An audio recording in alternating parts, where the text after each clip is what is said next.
All right. Happy Easter, everybody. Here for another Catholic reflection. So hopefully I have everything set up okay with the audio and everything. For those watching for the first time, my videos are usually long. I recommend watching them in segments, and I usually talk slow. And so I recommend using 1.5 speed or something like that to make the video tolerable, make it easier for people to listen to me talk. Okay, so today we're going to be looking at Asmongold's response to Melonie Mac. I don't think I have to give too much of an introduction because I think that the video itself gives sufficient material. Obviously, whatever is not contained in the video, one can certainly do their own research and watch videos on their own. So with that, we're going to head and get started. Listen to what's being said and kind of give a Catholic reflection or response to the content. And here we go. Oh yeah, so this girl got suspended on Twitch, and I reacted to it. And I'm not gonna watch the whole thing. It's kind of a long thing, but she was responding to what I was saying. So, I know we saw the clip that you posted on your YouTube channel. And then we saw Asmongold come in and do his thing and talk about this. And I did. And I you talked put a about very it. nice response out on X, saying you don't have anything harsh to say about it. And I thought this was See here. X. Yes. Saying I don't have anything harsh to say about Asmongold. Him leaving a negative reaction to me is irrelevant to the point that it seems like he's been in a bad headspace for a long time. I've noticed back when the pictures of his room surfaced, that's depression. I hope he gets through it. I don't know. I see duckies and I see bunnies. And regarding streaming as a job, yes, it's definitely easy in most respects compared to regular jobs. But if he does not have a social life outside of it, then the mental effects can be debilitating. That's a big if. So, why even say it? I don't claim to know his personal life. But just from my own experience, before my family moved close to me and I was all alone with no social interaction apart from streaming, I fell into a dark place. I was literally crying on my streams. Maybe I should try that. For crying on stream. you don't have anything harsh to say about it. And I thought this was really, I would just love for you to kind of talk about this experience and just in general. Yeah, so basically I was multi-streaming on Twitch, Kick, and YouTube because a lot of people are like, well, why don't you stream on YouTube now? Why don't you stream on Kick now? I already was multi-streaming to all 3 platforms. Twitch gave me a 2-week ban. The other 2 platforms didn't do anything. Sounds about right. So basically, before I started my stream, I just had a candid discussion that was involving the LGBT identities, things like that. And me being a Christian, I was sharing my perspective biblically around that. And yeah, this seems to be a common experience that people have, not just on the Twitch platform, but on other platforms as well. Though apparently the situation is that she had made some comments from a biblical perspective concerning the sinfulness of homosexual acts and transgender identity and stuff like that being evaluated according to scripture, or in my case, I've done streams from an academic standpoint where I take time. In fact, I spent 2 hours doing a video evaluation on Twitch, educating people about what the Catholic Church teaches concerning homosexual acts, and even going back many years ago when I was highly attacked by people who claimed to be part of the LGBT community and their allies, being highly attacked for creating a gaming-only team that I refused to allow to be used as a platform for these ideologies, because the whole purpose was to avoid philosophical conflict and stuff like that, and just encourage people to play video games and all the rest. So, and during that time, I was never banned. I was never banned for my explanation of Catholic teaching. Heck, at one time, I even did a stream where I invited people to come in and tell me everything that they want to tell me about transgenderism. And I remember when I was doing that stream, one of the Twitch staff came into my stream, and it just seems that every single thing that I do, I do it in a way to educate. And I think maybe that context is usually a better context, because there's been streamers who have been banned simply by asserting certain things concerning how many genders they think that there are and stuff like that. But I think it's usually best not to target any particular individual or group for harassment or anything like that.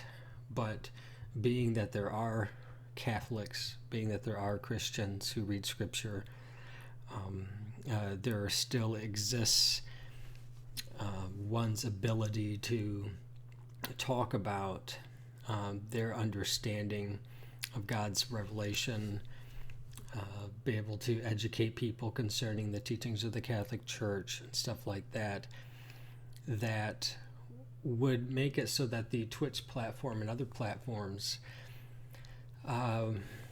would have to ban me or others simply on the basis of being a Catholic, and that goes against their own community guidelines and terms of service and everything else. So the opportunity to be able to share one's ideas, or to be able to enter into a dialogue with others, particularly in just chatting streams and things like that, as opposed to, let's say, somebody popped up into your chat and you just start going off on them. That's just stuff like that. Highly proselytizing, highly critiquing, something that might be protected on the platform.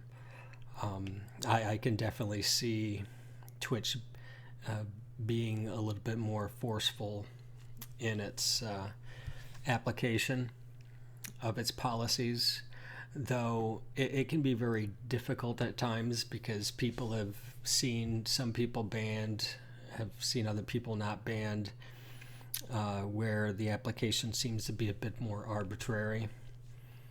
And I think it just really depends on perhaps the disposition or attitude that the streamer takes. For example, I've never been banned or suspended or anything like that, because on my Twitch stream, I take more of an academic approach. I want to evaluate ideas. I want to educate people concerning the teachings of the Catholic Church. But if you go on Melonie Mac's X profile, you could see that she could be quite provocative. I'm a fan of humor, so I do find some of the things that she says to be humorous. Not everybody likes a particular brand of humor. I know I certainly didn't ask for what I perceived to be funny and so on and so forth, but knowing myself, I take all those things with a grain of salt. You know, I mean, even as a Catholic, sometimes there are jokes about Jesus and things like that, or I might like watching South Park, and there's some Catholic stuff on there, and I don't get offended in the slightest. But if Melonie's being perceived as an agitator, somebody who is purposely trying to provoke people, who are purposely being aggressive, I can definitely see why Twitch would move in the direction of suspending her. She's not permanently banned from the platform. She streamed, I think, 4 days ago as of this video. I think it may have been a week or something that she was suspended. But anyways. And because of that, Twitch didn't like it. Twitch called it hate speech, even though I did not call for any sort of violence. I didn't call for people to harass people or anything like that. It was just like, hey, this is what the Bible says. This is what I believe. And so yeah, so that happened. Then Asmongold reacted to it. He built a giant straw man argument around it. And he got Yeah, as soon as she said straw man, I'm like, yeah, he's gonna pause the video here and he's gonna start talking. I don't think people that have opinions that are informed by 2,000-year-old books should have immunity from criticism for those opinions because they're based off of a 2,000-year-old book.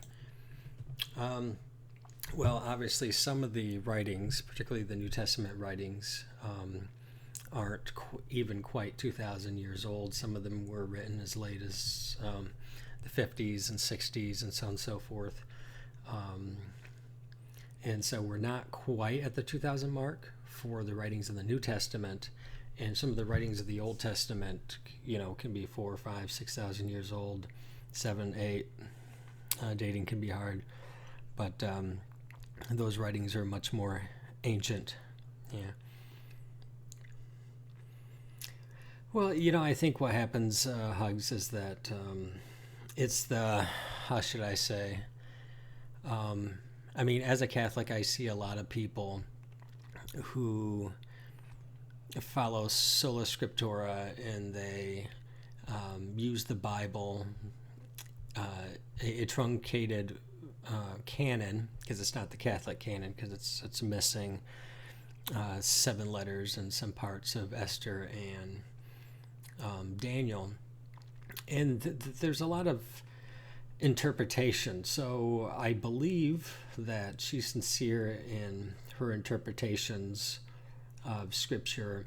One of the critiques that I've seen of her, and concerning behavior, and that is that we are to speak the truth. It's fine for one person to convey to another person what they think truth is. Obviously, from a Christian perspective, there is a truth, or the truth, that they want to convey to people. But we need to do that with gentleness and charity. And I think sometimes even you have to kind of earn the relational right to speak in some sense. Maybe our culture is a bit more different than the Apostle Paul, where he was just going and preaching in the streets, and that could have been a bit abrasive to some people like that. But when it comes to our speech, it does need to be beneficial to the listeners, for sure. Also needs to be communicated with gentleness and charity. And some of the ways that she says things, particularly how she can be provocative on her X account, can come off as uncharitable and things like that. And I don't know what may have started first. I don't know if it's at one time she had been attacked a lot concerning her intellectual commitments, and then became a little bit more aggressive or offered pushback, kind of trying to, reflecting attacks back. And so she ends up saying things and doing things that are very aggressive and provocative that might not be very beneficial. I do think that it is important that when people convey their convictions to others, that it needs to be done in a way where the manner of the conveying of the content is attractive. Because if you convey an idea, you could be 100% right about the content, but the delivery is so uncharitable and aggressive and where it's not really respecting the dignity of the human person or the dignity of the intellectual journey, and the rational process of reflecting and concluding and so on and so forth. It turns people off.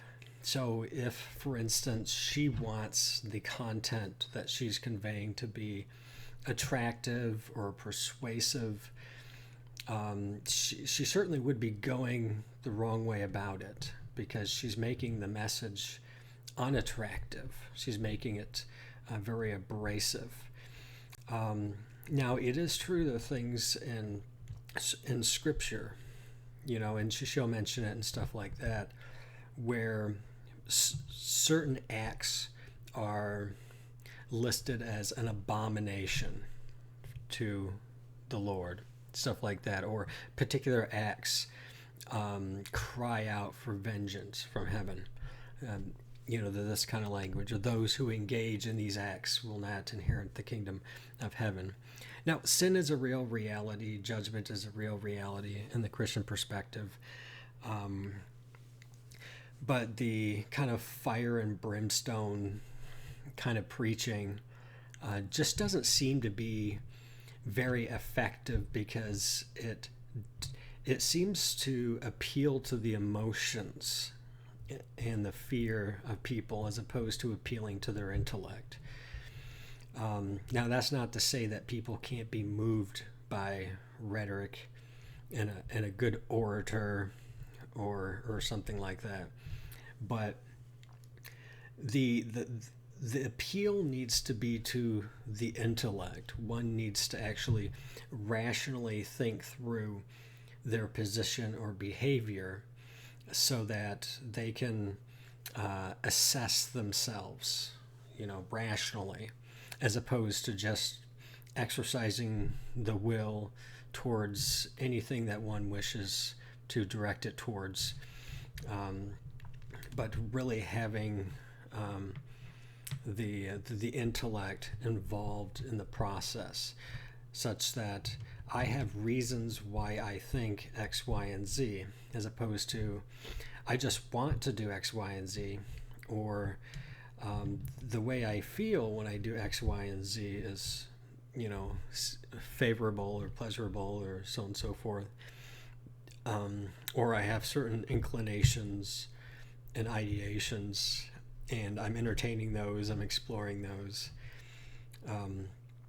but not really having reason rooted in natural law and helping people to get a glimpse of that, so that hopefully that'll be a factor that they assess their own behaviors to make more informed decisions about which inclinations that human nature sometimes experiences should or should not be entertained, or what ideas may pop up in our mind should be entertained or exercised. So there are more facets to these sorts of things. So I can understand somebody not liking her behavior, but some of the content that she is sharing certainly is correct and biblical and in line with Catholic teaching. In one video, she actually called the pre-tribulation rapture doctrine as unbiblical. And I thought, way to go. she actually understands that that idea did not exist, but prior to 250 years, and was highly popularized by John Nelson Darby in the mid 1800s. So she is getting some things right, which is nice. But it's not my cup of tea. It's not my approach. I think when people respond to attacks on X or on other platforms, sometimes there's a lot of reciprocation of attitude that comes through with that. And unfortunately, there's it almost seems like 85% of the population seems to be more moved by rhetoric and by emotionally charged attacks, whereas there are fewer, more educated, deep intellectuals who, you know, you have to be able to appeal to reason. And social media just doesn't seem to function like that. You know, I can do a reflection video that takes hours to do because there's distinctions to be made. You know, there's sometimes subtleties that have to be expanded upon. There are nuances that need to be explained in relation to other concepts, because we don't look at one concept in isolation to others in a vacuum. You know, there's a relationship between these things, limiting principles and things that take a really long time to hash out, and you can't really do that on social media effectively, given just a few tweets back and forth. Even in dialogue with some people on Discord message or X message, where we're sending paragraphs back and forth for a couple days, that's much more helpful, you know, or live discussions between two people where they can talk. I'm doing this reflection because I have thoughts upon the subject, and I suppose I could reach out to Asmongold directly for a dialogue, but he's so popular, I don't expect a response to like an email or a message or something like that. He probably gets a lot, and he might not even be the one who looks through those things, and my message could be buried, and well, I have my thoughts now. So if you're saying something and it's fucking stupid, straw man argument around it, and he got... I don't think people that have opinions that are informed by 2,000-year-old books should have immunity from criticism for those opinions because they're based off of a 2,000-year-old book. All right. So just to reiterate what I had mentioned concerning book, the New Testament is not even 2,000 years old. The earliest writing that we have might be from the 50s, and so and that may be the Gospel of Mark, arguably. You know, it's called the Markan priority. And particularly in responding to what is called the synoptic problem, although it's not really a problem, it's just a question of how do we address some of the similarities, who wrote first, were the other Gospels used as a source, and so on and so forth. But with Mark, you know, possibly being the earlier writing, Galatians maybe being written, you know, in 54, stuff like that, we're not quite yet to 2000. Now, I'm not really offering this as a critique and saying he's ignorant or anything like that. He's probably just speaking in general, but just since, you know, I like being thorough and I talk a lot, I just wanted to note that, you know, the Old Testament is, you know, some of those writings are like 3,000 to 8,000 years old, so on and so forth. But this idea and I think he's going to reiterate it again, that having ideas that exist in the past as being somehow automatically bad or antiquated, pre-modern, and that novel ideas or more recent ideas are always better. It's always a progression forward. But historically, this isn't the case. There are, for instance, people would, like in bringing up the Galileo event, where he proposed a heliocentric model of our solar system. Wasn't a new idea. Copernicus, prior to him, hundreds of years and even thousands of years prior to Galileo, ancient Greek philosophers had already proposed the idea. So sometimes people in the ancient world were very clever, a lot of ingenuity, a lot of insight, where even like modern mathematics, developing algebra, things like that from, the 4th, 5th, 6th centuries, stuff like that. There's a lot of contributions of thought that we take for granted, but were built upon ideas that have gone before. They haven't been superseded. They haven't been thrown out. They haven't been antiquated. They are fair representations of reality, and they are good concepts. Likewise, we could have a lot of bad ideas today, which I'll talk about here in a little bit.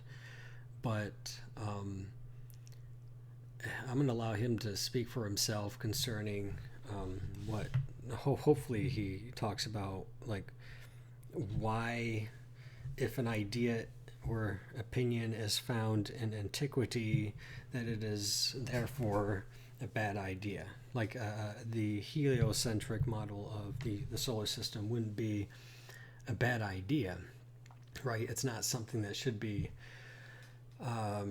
negated or thrown out in favor of whatever philosophical model that is being proposed today or even 1,000 years from now. If you're saying something and it's fucking stupid, I don't care if it's your religion or not. There are a lot of things in almost every single religion that are fucking stupid. I'm not saying that she deserves to get banned. Well, I mean, he's not saying exactly what is stupid here.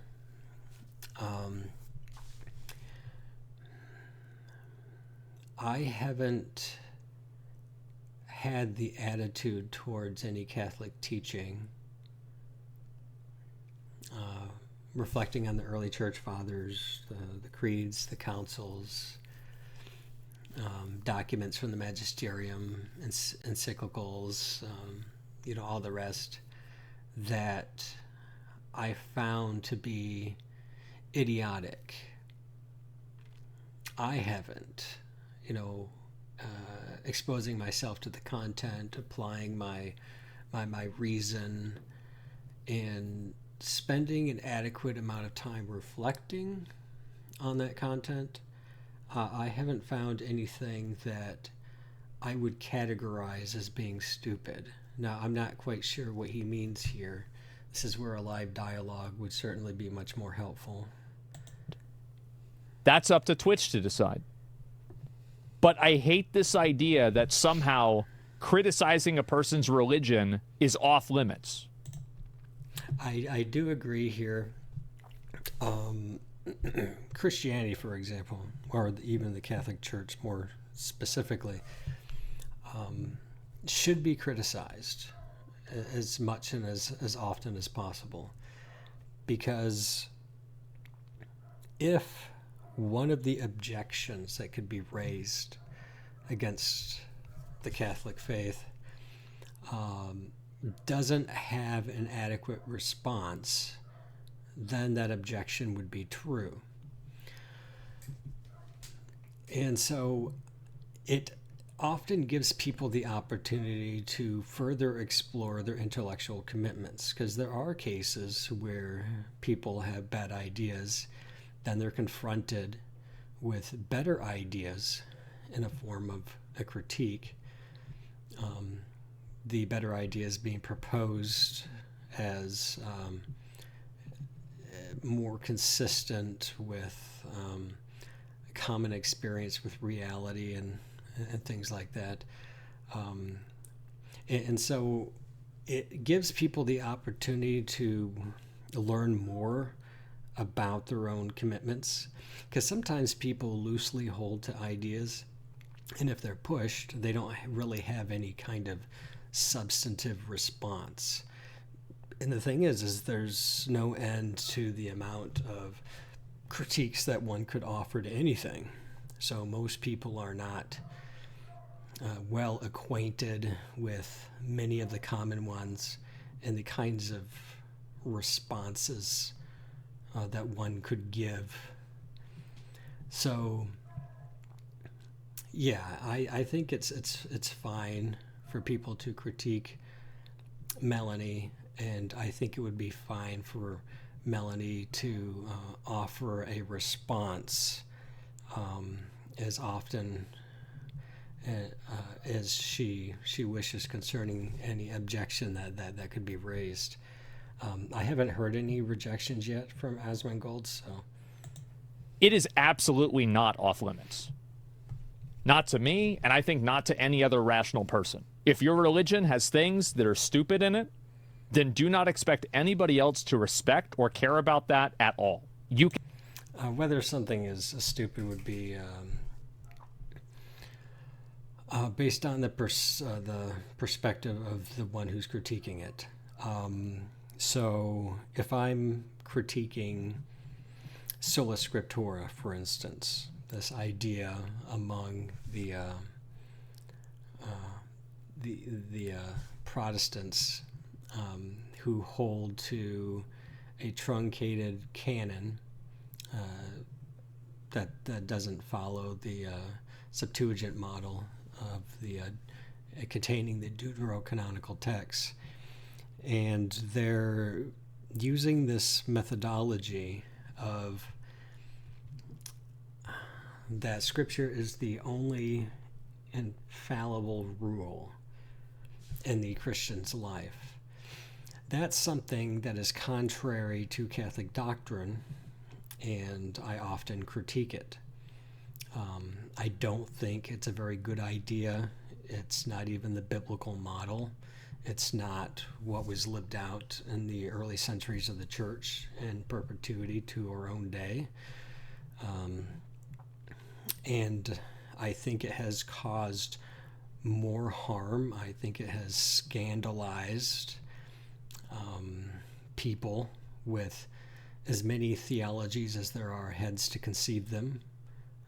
Because as soon as you throw out a living teaching magisterium, like we see in the apostolic age with the first college of bishops, then, instead of the church being the authoritative teacher, the individual becomes kind of the final arbiter of truth, and they inform their conscience with whatever interpretations that seem most plausible to them at that particular time. So here's an example of me critiquing somebody's conceptions. I think we should critique them. I think that's just healthy for rational beings to contemplate ideas, to see how those ideas could be perceived by others and how we could better explain them, what objections could be raised, and what rebuttals we could offer. And because I think ultimately we all sincerely want to grasp reality in the most accurate way possible. We have a genuine interest in understanding the true nature of things. And that can be a process, and we can have all kinds of ideas. And so I think it's healthy for us to apply reason to these things, to talk about them. I do think that they need to be done with respect. I mean, not respecting the person, and while critiquing the ideas. We don't want to attack people and be uncharitable and stuff like that. Even in the way that we may convey other people's ideas. I think we should be cautious to where we end up putting other people on edge, and it becomes much more difficult to remain rational and keep the conversation intellectual, where it's not going to be become emotionally charged, and emotion becomes more of a factor. Personal validation becomes more of a factor. Stuff like that. You can do whatever you want to do. You can think whatever you want to think. But the moment that you open your mouth and you start talking, don't be surprised when other people start doing the same thing. Yep. If you're going to put your ideas out there for the public to hear, the public can offer a response to that. That's perfectly fine. I don't think that she's surprised by people sharing their ideas in response to her ideas. Now, I take a slightly different approach. I think people have the capacity to think a broad range of ideas. But from a theistic perspective, nobody has a right to heresy. Nobody has a right to error. Nobody has a right to vice. Nobody has a right to sin. Nobody has a right to bad ideas, because that's ultimately not good for us to have perceptions, because almost always, not only does that warp our own conscience and our own perceptions, but can have a negative impact upon other people as well. So I take a slightly different approach concerning, if I'm talking to somebody and I think they have a bad idea, I'm not going to tell them, oh, you can think whatever you want. Once again, they have the capacity, but I don't think that they have a right per se in the true and proper sense. I'm not talking about civil right. I'm talking about divine right. I can't look to God and say, I'm just going to think whatever I want and expect God to be like, oh yeah, you can just go ahead, just think however you want. Doesn't matter, kind of thing. That's not my approach to that. I think often what people mean by that is that people have the capacity to think different things. And I also make a distinction between the dignity of the intellectual journey but yet some of the conceptions or the intellectual commitments that a person may presently have might not be dignifiable.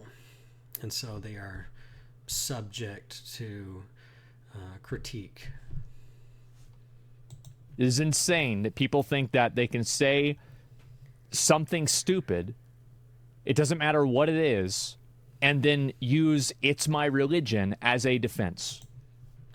It's kind of interesting. I've heard people say this of me, for example, like, oh, he's hiding behind his religion.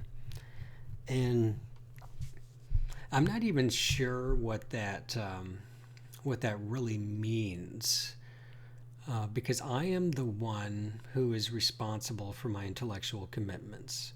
So if I am convinced of an idea, I'm convinced of that idea because of reason that I've taken time to rationalize through content.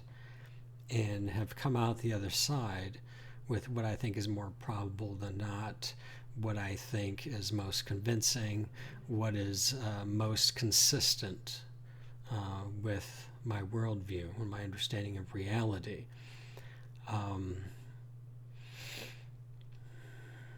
So when people say this, it almost makes me think that philosophically the starting point for some people, or the philosophy that they hold as a kind of default and therefore correct perception of reality, is philosophical naturalism, that ultimate reality merely consists of matter, motion, space, and time, and propose a kind of epistemological skepticism concerning what we can know, a kind of agnosticism. There's various forms of it. And they also then propose that all the religions of the world are just intellectual constructs that we are projecting upon what appears to be otherwise a meaningless reality. And one simply making an appeal to, well, I view the world this way because I'm looking at it through this philosophical lens, you know, and so don't be mad at me, be mad at the philosophical lens. But I'm like I said, I'm not 100% sure what it even means to hide behind one's religion, you know, or justify an idea simply because it may be found in a religion that they presently adhere to. Perhaps maybe what is being said is that I hold to this idea is contained in such and such religion. You can't attack me because of my religion, because then you would be engaging in acts of discrimination or bigotry or something of that nature. Maybe that's perhaps what is being meant. And even then, I don't really care much about that idea. I'm more concerned about people being charitable in their approach to dialogue with people. But if a person holds to a philosophical proposition, then they logically reject anything that's logically contrary to it. So every position that we take on anything puts us in opposition to the contrary, right? It's inherently exclusionary in nature. Logic is. What is consistent with it and what is not consistent with it. But if a person has, you know, a set of propositions which they find to be most convincing at any point in time, it's not an arbitrary thing that one holds to such ideas. And I don't care much for people saying, well, don't attack me because I'm a Catholic or something like that. If I'm being critiqued as a Catholic, then let's just be honest that that is why I'm being critiqued, is because I find Catholic theology to be most convincing. You know, and I'm willing to dialogue with people concerning the matter, for sure. But yeah, I'm not sure what is meant, but perhaps something along those lines. Something in there. Colossally ratioed on his clips channel. Last I checked, it was at like 300,000 views, and almost all the comments had my back from people, whether they agreed with me or didn't. They were like, I think there's a lot of people that think that she shouldn't be banned, right? But they probably agree with what I think. That's what I think the reality is. Because also, like, it's very easy to be like, yeah, like, like, I don't know, like, I mean, should she be banned? I don't really have strong feelings on whether she should be banned or not. She's just talking about her opinion. Like, so I'm not saying she should be banned, but, like, I absolutely think that her position is fucking ridiculous, and it shouldn't be taken seriously by anybody. So her position is that, to use the Catholic language, and this is, once again, a teaching moment, what does the Catholic Church teach concerning homosexual acts? The Catechism reiterates what the Church has always said, that homosexual acts are intrinsically disordered. They lack functional compatibility among body parts. It lacks genital complementarity, which is inherent in the procreative act, that the act is inherently procreative, that we can see in nature that this is the natural end for which these particular parts work to engage in a certain behavior for reproduction. And so when somebody points that out, that's not ridiculous. That's a person who is looking at nature, looking at how the body functions and how it works together, and stuff like that, basic biology. And they're looking at human nature as a sexually dimorphic species. We have a male component and we have a female component. And this exists in nature for the sake of these two components coming together to procreate. That's what makes us sexual as opposed to asexual or reproducing by budding or, you know, some other method. It's ingrained in what we are. It's part of human nature to be dimorphic in this way. And so we understand the role and the purpose of parts and so on and so forth, just by reflecting upon nature, reflecting upon reality. And so when we see something that seems a bit off, right, the end for which the thing is not being fulfilled in the manner in which someone may be directing themselves not to the natural end or proper end, so that it's not being properly ordered for its natural end. So it's not a ridiculous idea to look at reality, to reflect upon nature, to see what a thing is, the nature of the thing, and how it functions, right? This is just basic observations. Now, I think, in a sense, in philosophy, there's this difficulty between what is or and what ought to be, for instance. So the question of ought has to do with morality.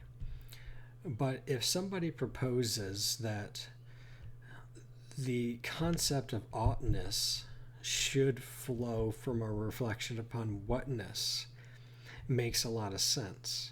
You know, we don't see, unless an animal is confused, we don't see that an animal instinctually is going to engage in behaviors that are weird. Okay, cats aren't reproducing with dogs.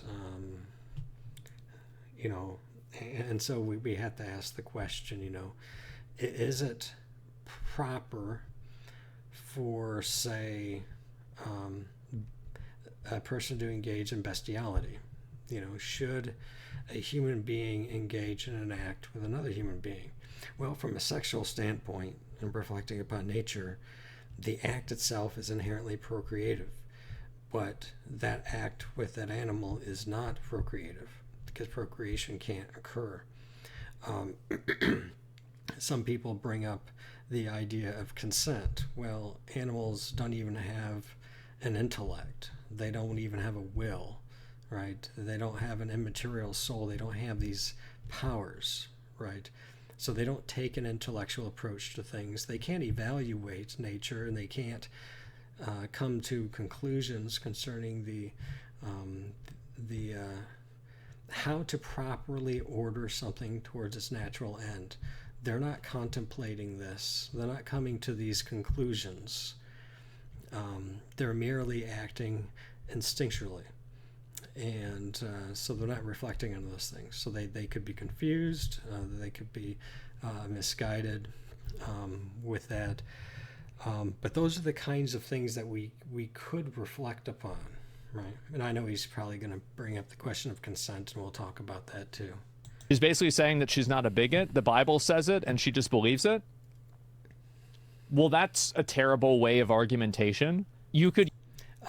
This notion of bigot, if we say person A holds to a particular philosophical proposition, and then person B does not hold to that philosophical proposition, does it seem proper for person B to say that person A is a bigot?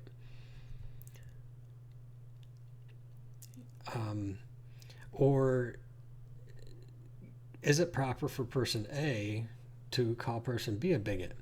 Like, is a bigot just a person who disagrees with you? And like I said, everybody holds to a set of philosophical propositions, and any proposition logically excludes what is contrary to it. So is a human being having any thoughts at all just inherently bigoted towards any thoughts to the contrary? You know, people throw around this word bigot, and sometimes it seems to be applied in that manner. So if, for instance, my reflection upon nature and looking at things that are properly ordered to their natural end, and I bring up concepts of oughtness from that discussion, and another person who hears me say this thinks otherwise and calls me a bigot, am I really doing anything different than anybody else is doing? I'm just holding to a philosophical proposition. We all do that. Now, if you say, well, actually, the only way that someone who holds to a contrary opinion is a bigot is if they have certainty about their own position, and so they think that the other person is not just holding to a contrary opinion, but is certainly wrong about it. But who doesn't have a kind of reasonable certitude concerning the rightness of what seems to be most convincing to them? Who goes about their life with this agnostic notion that you really can't know anything, you can't be certain about anything? If there's any level of certitude that one places upon their proposition, where they're not just merely arbitrary holding to an idea in a vacuum, there's grounding, there's justification, there's basis for why they think what they think. Or is bigotry more of an attitude that somebody has, where not only does a person recognize the contrary opinion, there's recognition, not only is there certitude, concerning their position, but that they are also being very malicious in the way that they treat somebody else.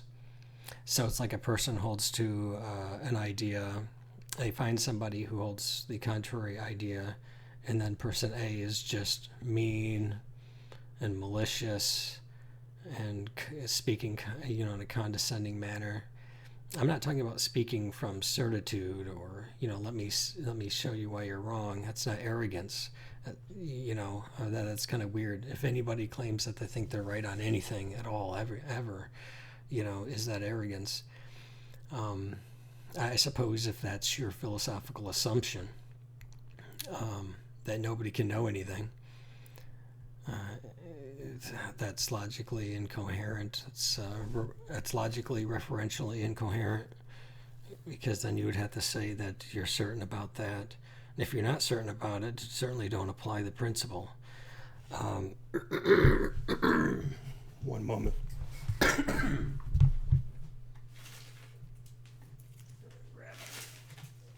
Couple of these cough drops.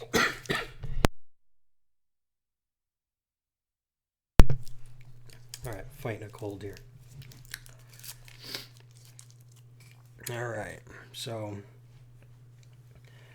yeah, the idea of bigotry. It's an interesting concept. If I generally avoid using the term, because I think the term has kind of been inflated with different concepts, and it's used so often without definition or with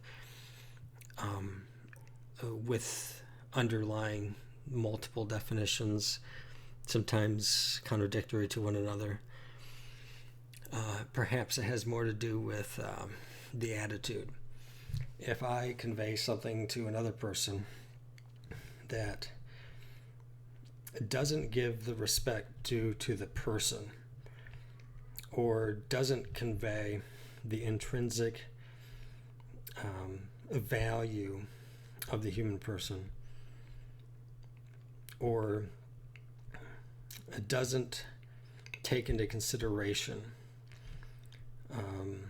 the value or the inherent dignity of the intellectual journey. We're not converting people at the sword, right? We're allowing the force of the argument itself to appeal to human reason, and then that person does something with it. If that gets violated at all, and people are just mean and malicious and just have this vitriolic attitude towards somebody, perhaps then maybe that's what people mean by bigotry, when they attack people, perhaps even without reason, or attacking anybody based on what attack means. Some people think that if you critique their ideas, and I'm pretty sure Asmongold doesn't think this, that if you critique a person's idea in the midst of a discussion, that you're not attacking the person. No matter how emotionally and intellectually invested that a person might be in a particular intellectual commitment, that idea, those conceptions can be discussed. Objections can be raised. Concerns can be expressed, right?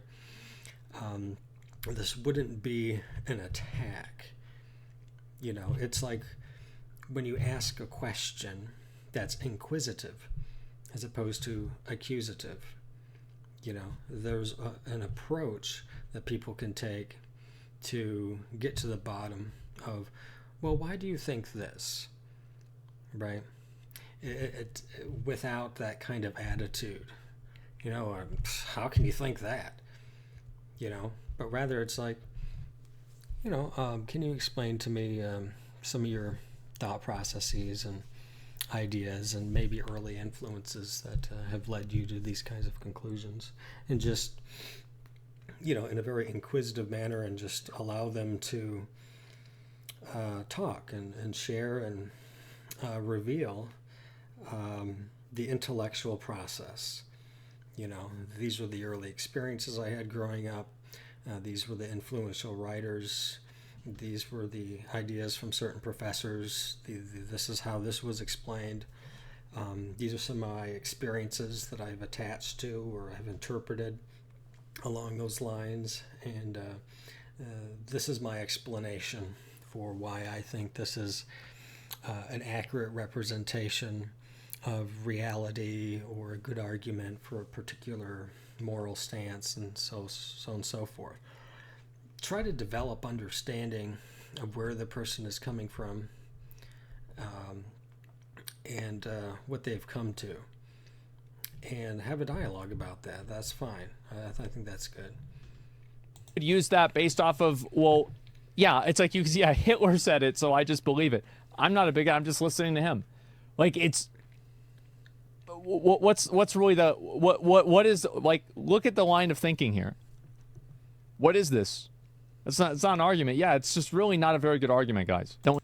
If she's saying, well, I am convinced that God exists, okay, she finds arguments for philosophical theism to be very convincing to her, and she's come to believe that God has revealed himself in a particular time and place, like with Abraham, Moses, through the prophets, and then more especially in the incarnation with Jesus Christ.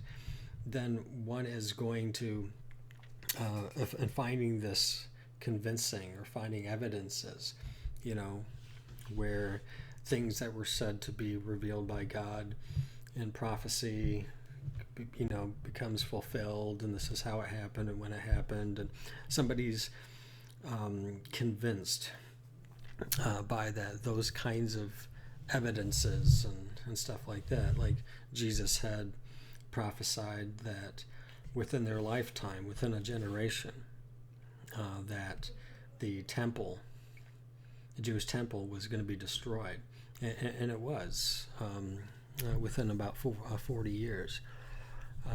Some people look at that and say, oh, that's evidence that this is something that's divinely revealed, and she's convinced of that.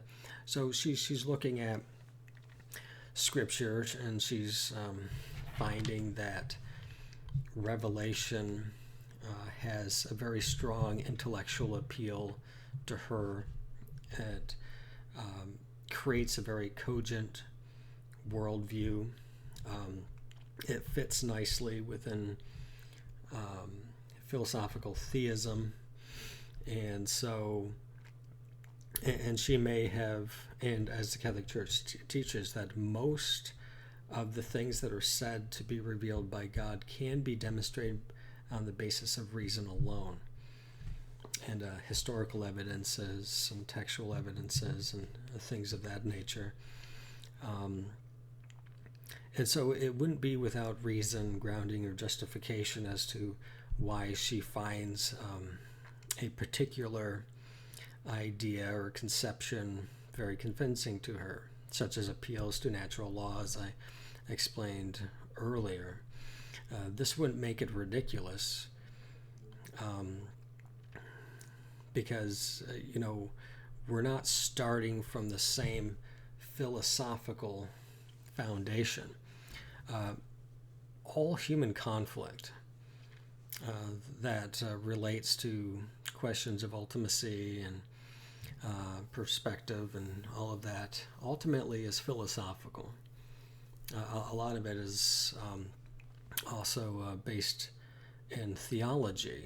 So these are really theological conflicts that we have with one another. It's a clash of worldviews. It's a clash of person A holds to these set of philosophical propositions. Person B follows this list of philosophical propositions. Some of them are the same. Some of them are different. Some are similar, so on and so forth. And then a clash occurs. A conflict occurs as to how these two people interpret reality or interpret an event. You know, Christians, for example, who are convinced concerning the historicity of Jesus Christ and the reliability of the New Testament documents,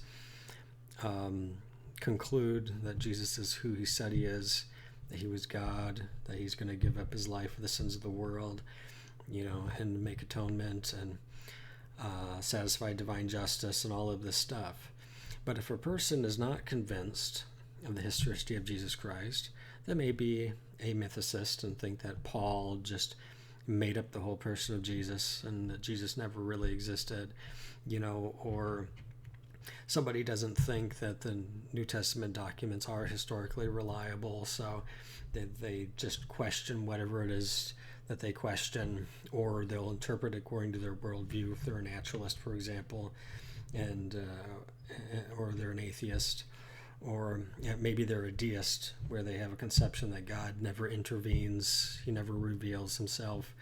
Kind of like the clockwork God, he just creates the world, puts it in motion, and then just goes about his business and does nothing else. Would say that, well, obviously all of these miracles are fake because nothing supernatural happens.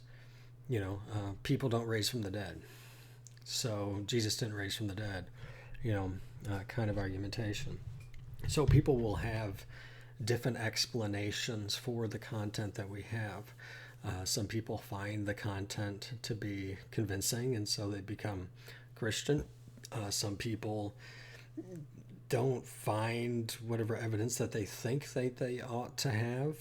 Maybe their standards are too high, or they're expecting evidence that is completely unreasonable. You know, like they want Jesus to appear to them right here, right in front of them right now, or they're not going to believe, you know, kind of thing. And I can see why people would make those kinds of argumentations, but having these different perspectives on the stuff, it's at least neat to see people do things concerning the content. You know, it's not just being ignored. We're applying our reason, you know.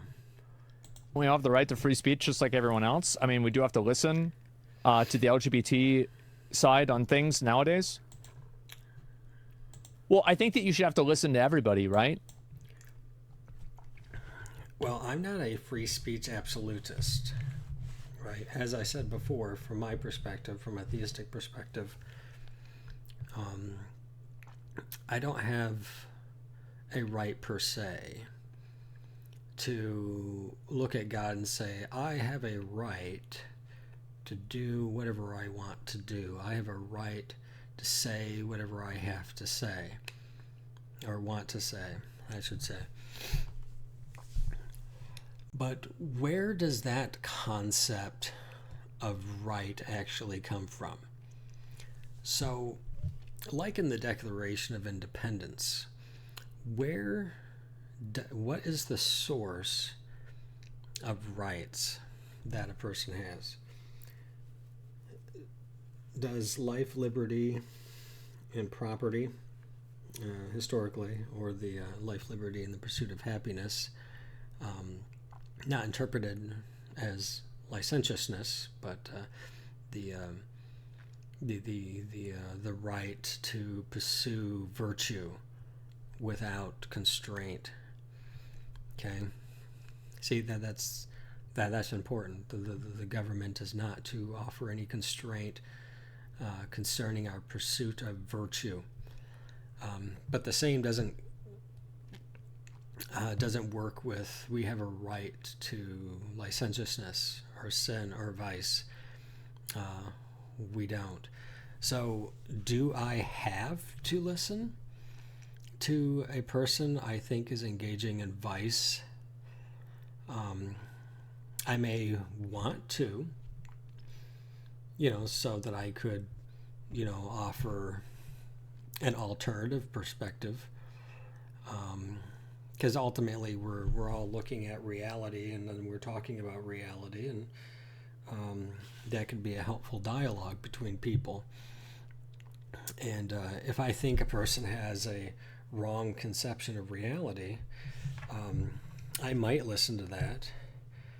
Um, that person has the capacity to share those ideas with me. Um, but from a theistic perspective, I don't think that I have the right to just promulgate ideas contrary to something that God reveals, for instance. You got to kind of put yourself in the theistic philosophical worldview for a moment. That God is just, God is righteous, so He's an absolute standard or reference point for how we then understand what right is. But what's nice about the Declaration of Independence, anyways, is that the source of our rights comes from our Creator, comes from God, as opposed to that these rights are given to you by the state. Because if the source of our rights is the state, then the state can just take those rights away. But the founding fathers, composing these documents, speaking specifically about the Declaration of Independence, that we inherently have these rights. It's part of our nature. It's part of what has been given to us by nature's God, for instance. So the source of those rights come from Him. So the state can't take them away. The state doesn't give those rights. We simply just inherently have them, based on God. And so what we have a right is to what is right, right? We have a right to what is right. We understand what is right or what is good based upon goodness Himself. So in a theistic philosophical perspective, God is truth itself. God is goodness Himself. God is beauty Himself, right? These are the three transcendentals. Our intellect pursues these things in various measures, in as much as those things are reflected in what God has made. And so it is for us to understand the good, right? The intellect perceives some measure of good in something, which is what draws us to it. The will is a rational appetite, and this is an explanation for why one wills one thing as opposed to another thing. And it has to do with that perceived good. And this is because of the primacy of the intellect among the powers of the soul. Okay. But this idea of good, or what is the good, is highly important when it comes to definitions of love, for example. That love is to will the good of the other for the sake of the other. Well, what is good?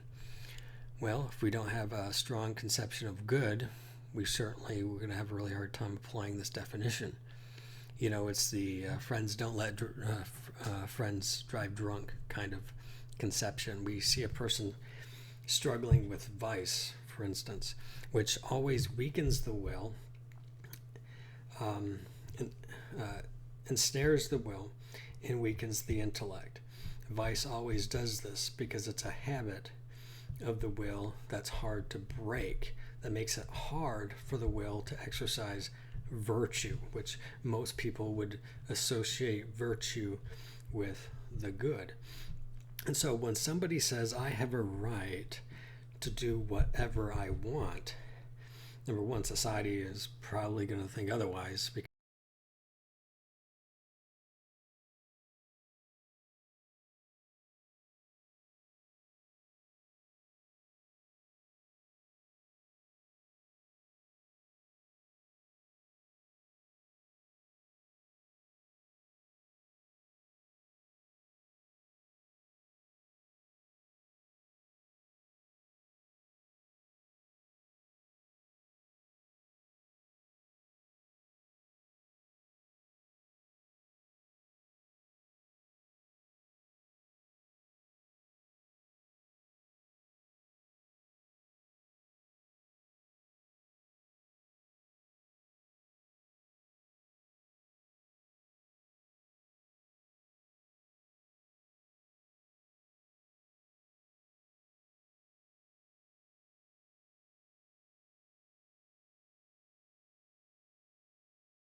parents typically discipline their children instead of the state, right?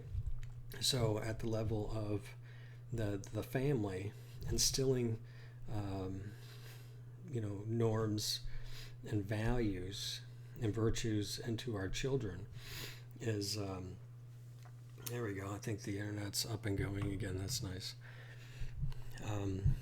So I think it would be wrong to say that just because a person or a government or a state or nation has God in view, that this necessarily means that absolutely everything is going to be legislated.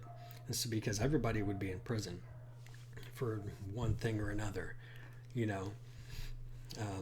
kind of reminds me of that film Demolition Man, where things that are unhealthy for you, that are bad for you, are illegal. Like, so no salt, no smoking. Heck, procreation wasn't even done with fluid transfer. It gets kind of ridiculous. We also see a kind of glimpse of this going wrong with, say, in the film Escape from L.A., where the Constitution was amended to allow a president to serve a life term, right? Because people thought that he had prophesied of California being cut off because of an upcoming earthquake. And so the whole idea of a society that starts to legislate certain things, a natural law, it's not good. It's not good. See, society shouldn't have to do that. But the reason why we don't have the freedom per se to exercise the will in such a way so that we engage in vice is because vice is always going to ensnare the will. So when you give your will over to basically be slaves of the thing, then your will is weakened. And so you're then not experiencing freedom of the will. The will is weighed down, and it's increasingly difficult to exercise the will to the contrary towards virtue. So this idea, and so virtue, exercising the will virtuously towards virtue, is what actually allows a person to experience freedom. Okay, that's freedom of the will. That is freedom from vice, anything that would ensnare it, and freedom of the will to pursue virtue, to engage in the good. Okay, so these conceptions, I think, are very important. They're very nuanced. I've only made it 4 minutes. Yeah, I want to make a 5-hour video here. You should have to, and you should not have to equally. But I dislike the idea that because somebody is religious, they have a free pass to have ridiculous and antiquated opinions about things that just frankly do not stand up in a free marketplace of ideas. Doesn't stand up. Is he proposing that an idea is only as good as credence that is given to it by as many who presently exist to reflect upon it? Like, is that really the foundation upon what truth is? Because there is a kind of spirit of the age, a kind of zeitgeist, for instance, that if one weds themselves to it, they will find themselves widowed in the next. The point is that's constantly changing. Like, if he's bringing this idea of antiquated ideas, but having addressed the idea that the older the idea, the worse that it is, kind of conception, in that everything is in favor of a constantly changing novelty, right? An ongoing revolution of ideas, you know, where things are always being redefined, things are always, the understanding of which are always changing. It's a constant revolution, where certain philosophical notions that underpin some of the influences that someone receives in our particular place and time, you know, I missed my point. If a person is highly influenced by the ideas of a particular place and time, and have a kind of place, a kind of superiority concerning it,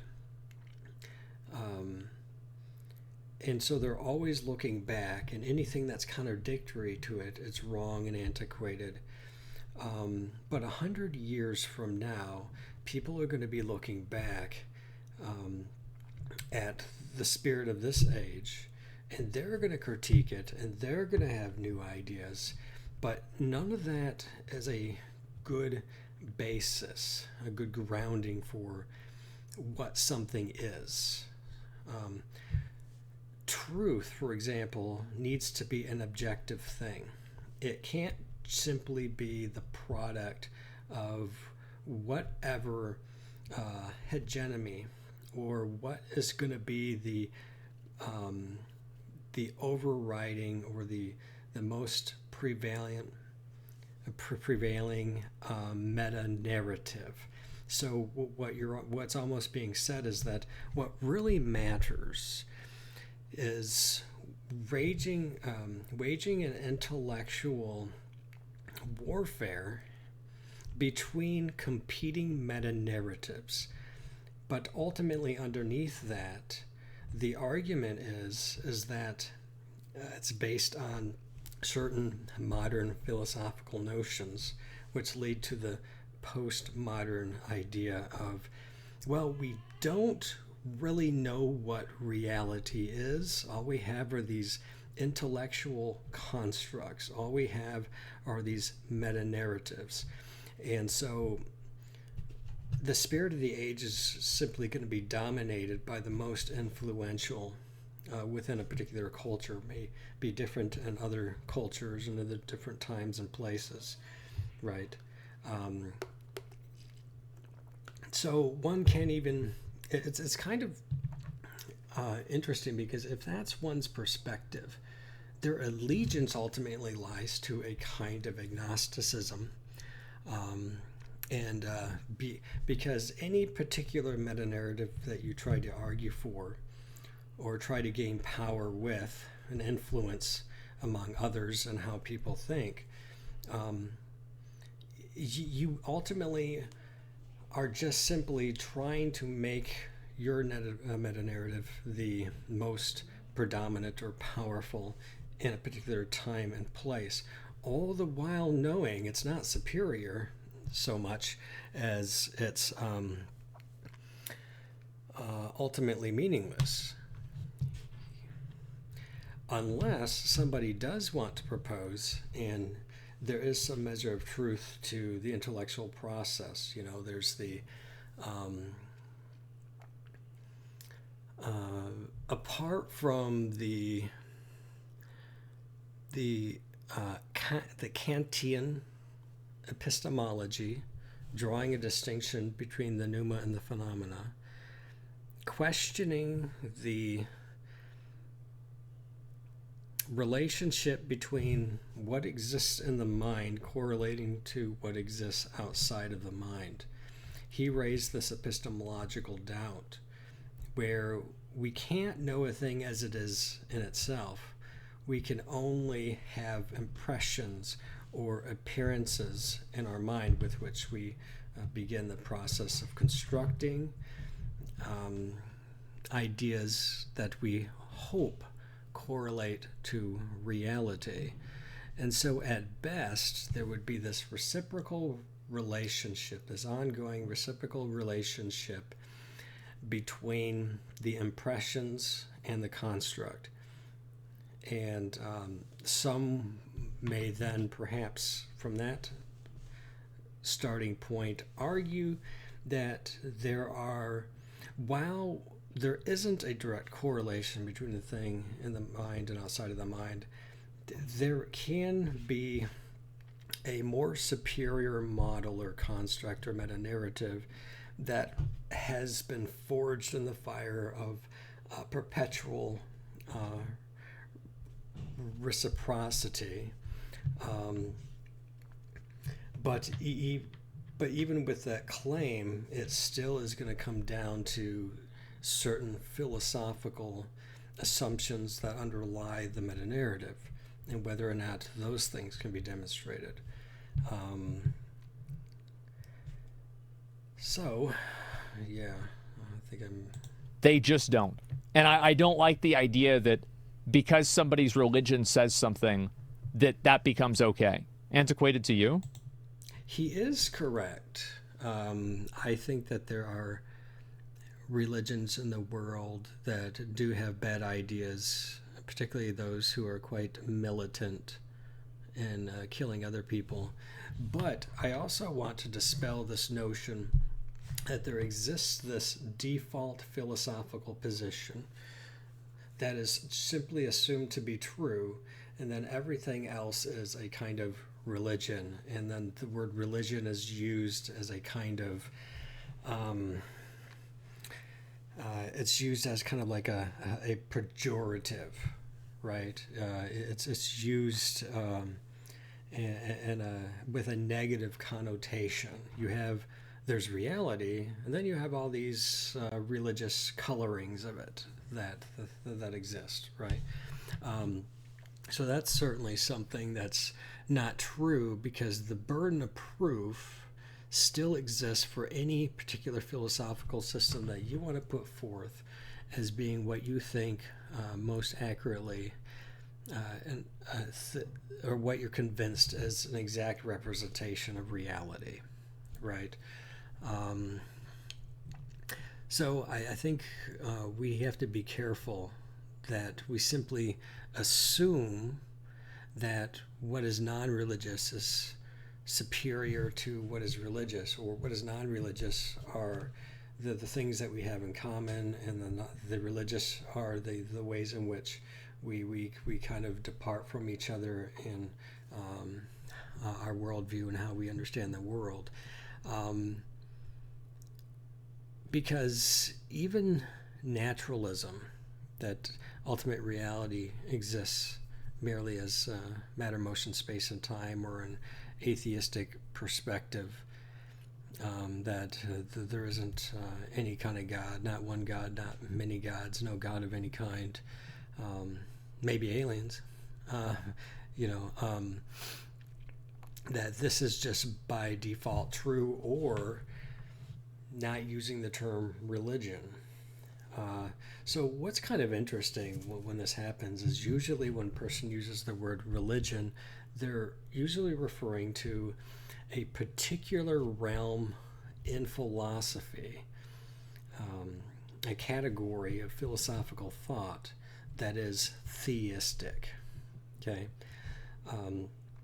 whereas some people will say, well, you can't prove religion, you can't rationally demonstrate the existence of God, which I think you can, but then people will simply treat the non-theistic category of philosophy as a kind of default or a basis, without a burden of proof of trying to engage in philosophical proofs in order to substantiate why they think that particular philosophy is more convincing. Thankfully, a lot of the old anti-theist kind of atheist, militant atheism, of the kinds of things that came from like Christopher Hitchens and Richard Dawkins and so on and so forth, has kind of subsided, and that there is a lot more dialogue that's more calm and reflecting on things from a philosophical standpoint, where the atheists recognize that, yes, if they're going to propose naturalism, okay, that's going to be their understanding of a metaphysic, for instance. That's their ontology. They will have to make demonstrations, rational demonstrations, rational proofs, in order to substantiate that claim in debate. It's not enough to simply just assume certain philosophical notions and then just throw out the others. But atheism is as much a philosophy as theism is. And so if one has those intellectual commitments to one or the other, it's coming from the same rational contemplation, right? Where we're asking questions and then we're reasoning out towards conclusions.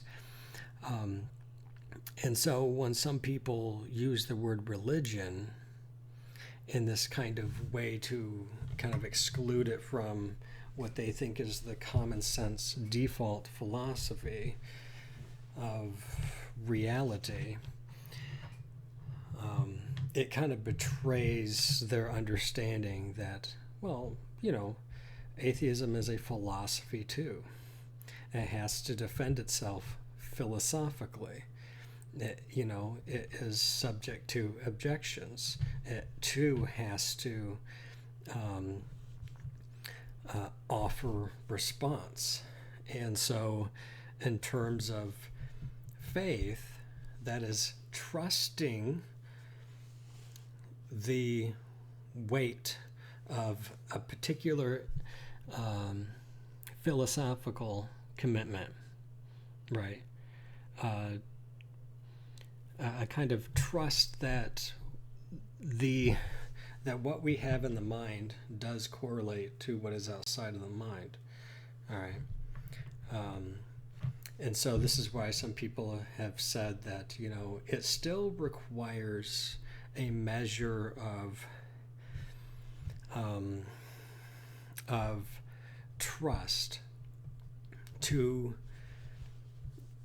an attempt to follow particular propositions, which aren't going to be merely settled on the basis of empiricism, okay? Because even the empiricism, it's a particular epistemological philosophical approach, but there's other epistemological methodologies as well. But certainly sense experience is very important to us in our attempt to understand reality. So we do have to recognize that there is still going to be some measure of trust in rational argumentation, even for atheism. This is why some people may, tongue-in-cheek, make some sort of comment that, I don't have enough faith to be an atheist kind of statement, because they're not intellectually persuaded by the arguments that they have heard for naturalism. Okay, some people, for example, may actually become theists simply because they have not come to or have not been exposed to or they're not yet convinced of the weight of those philosophical arguments. So they're not treating it as a default. Now, some people could end up on the other spectrum of philosophical thought, that is the contrary opinion to an atheistic proposition, and then they grow up, say, in a Christian home or in any other kind of monotheistic religion, for instance, and that kind of functions as a default starting point. So that one recognizes within themselves a kind of starting point for their intellectual journey simply because they grew up with certain conceptions that gave shape to their understanding of things, which occurs even implicitly. It usually requires a lot of intellectual processing for those things to become more explicit and for us to really conceptualize the different facets and develop explanations and rational defense, so on and so forth. So that one merely recognizes that their intellectual journey is going to be starting in a particular corner or niche of philosophy. And so through the course of our life, as we reason through these things, as we apply the intellect, there will be an intellectual journey, there will be movement. Sometimes it may just be a deepening, but sometimes there can be a movement. So when people usually talk about a default, usually they're talking about what starts with what they have in their mind, or people simply go too far with starting out with sense experience. For example, Aristotle argued that nothing exists in the mind that did not first exist in the senses. All right, this is a very strong empirical basis for how we can begin to know what we can know about reality. And I would be willing to admit that empiricism as a methodology or methodological empiricism really is the starting point for people. But I think sometimes that becomes conflated with a kind of, what would I call it? I would call it perhaps maybe a methodological naturalism, in that as a method of epistemology, we're looking at common experience that people have, that's sense experience, that we have things exist in the senses, they exist in the mind, and then we abstract from that, right? We apply the intellect through abstraction and so on and so forth. But it's altogether different then to move from a kind of methodological naturalism or a kind of scientific method or approach, and then conflate that with a kind of philosophical naturalism where we begin to make metaphysical assumptions concerning the nature of reality itself. And then we but ultimately there's a distinction between those two things, and that's why there are a lot of scientists, for example, who are very good at science. They're very good at following the scientific method as a methodology, right? Empiricism as a methodology, as a common starting point among human beings, because we all experience sense experience, is altogether different than to say that, okay, ultimate reality exists as matter, motion, space, and time. See, because one is epistemological position, the other is a metaphysical position.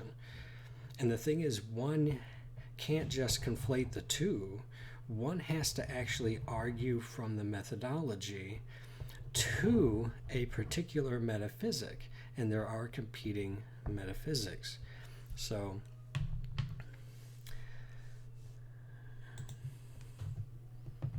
bro, it literally says, like, doesn't it say, like, you shouldn't be allowed to work on Sunday? Like, think about all the things. No, it does not say that. The New Testament does not say that we're not allowed to work on Sunday. What you might be thinking about here is that in the Old Testament, in the Ten Commandments, there is the Sabbath, but you are to work on the Sabbath. You're to keep it holy. The earth was created in the heavens and earth were created in 6 days. Well, the earth was created in 6 days, and God rested on the seventh. And so this is the kind of literary device or structure, kind of primitive cosmology that was used to for God to reveal himself, certain theological content to the early peoples, passed down and written down by Moses. But that has to do with the Sabbath. Now, some of the early Jewish converts would continue Sabbath observance while at the same time participating in the Lord's Day. Eventually, as the church became more predominantly Gentile, that particular practice kind of fell off, where people were no longer observing the Sabbath, but may still apply a Sabbath principle to the Lord's Day, which is not to purposely engage in any kind of menial work and so on and so forth. Now, I will say that the Catholic Church, in its catechisms and reflecting on this particular subject and applying a Sabbath principle to Sunday, simply has to do with discipline according to the liturgical calendar. So there's certain days that, like on Wednesdays or Fridays, people may fast, for instance. And even then, the Catholic Church has a very nuanced idea of what this means, because, if you're a nurse, you're a doctor, you're a person who you're a fireman, a policeman. We live in a society where it may be necessary for us, in order to pay our bills, where if in consultation with like a bishop or priest, for example, they may simply dispense with this precept of the Catholic Church, which is to observe all holy days of obligation, for example. At the very least, to participate at Mass once a week, for instance. It's not something that would be... Now, what would be interesting is to live in a society that says, hey, you know what? Let's just shut down on Sunday, I don't know. Does Chick-fil-A still do that? Where they're not open on Sundays? I don't recall. A lot of places, they do close down on the weekends. A lot of businesses for both Saturday and Sunday. Or at least have Sunday off. So it does seem like in our culture that there still are certain businesses, people who are, what's the word? Self-employed, may get an emergency call because they run wrecker or something. Somebody had an accident. But this follows the idea of what Jesus said, that the Sabbath was created for man, not man for the Sabbath. And so Jesus argued, hey, if you saw a neighbor, the goat fell into a pit, would you not help him get the goat out of the pit, for instance, stuff like that. Or do you not have a right to feed yourself, or stuff like that. So it's much more nuanced than any of that. And even then, it may even be very advantageous for people not to just work constantly. There was a good principle of, being able to have a day off, and having a consistent day off would be nice, and having that day off happen to be, a holy day of obligation where I have the opportunity to also be able to go to Mass and participate in the sacrifice of the Mass and Holy Communion and confession and all of that. It can be very refreshing and rejuvenating for the soul. Things that the Bible says, that it's like, oh yeah, what about that? Oh, well, we don't talk about that anymore because you don't do it anymore. Yes, it's antiquated. It is. What's antiquated? Not working on Sunday? No, it's still a precept. It's antiquated to reality. Not working on Sunday is antiquated to reality? No, I don't think so. You know, a lot of people like to go to Mass on Sunday. Like, some people who didn't agree with me were like, hey, yeah, we may not agree with this, but she shouldn't be banned for her religious beliefs and for expressing her. I think that if you're going to ban somebody based off of saying something bad, I don't think that saying something bad because it's your religion should make it acceptable. I don't like the logic that, well, if it's your religion, it's okay to have this opinion, but if it's not your religion, then it's not okay to have this opinion. Yeah, that would be kind of weird, because despite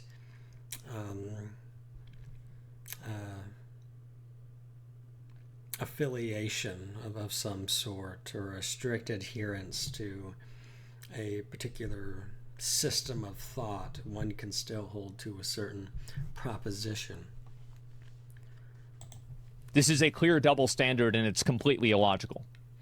It doesn't make any sense at all. Religious beliefs. And so, yeah, I also wanted to talk about this idea, and it's kind of unfortunate, and I suppose it is what it is, that people say belief. Sometimes when people hear the word belief, they think that it's always, or even the word faith, that it's always blind faith, or it's just blind belief. It's just something that,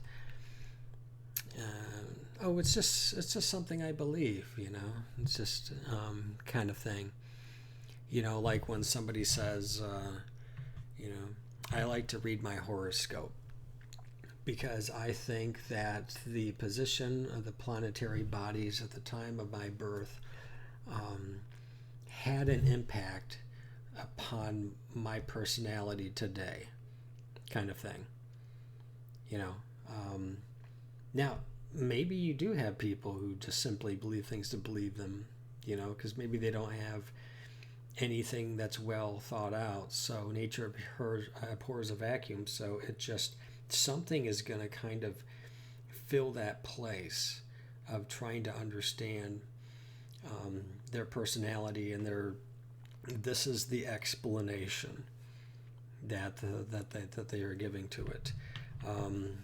But if you were to press them on it and say, okay, so just how would whether Mars is in retrograde have any kind of impact on the personality that you're going to have?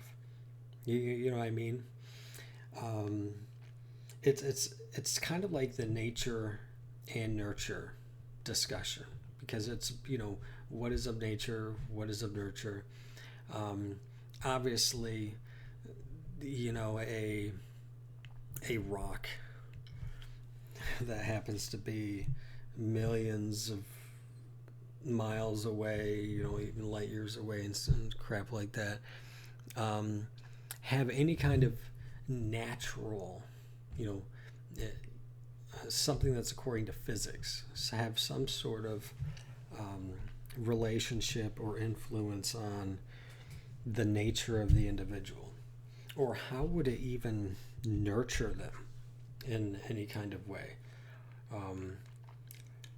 Some of those things sort of make me think that people believe things just to believe them. Maybe there's better explanations I haven't heard. I'm sure I would disagree with those too. It would be inconsistent with my intellectual commitments.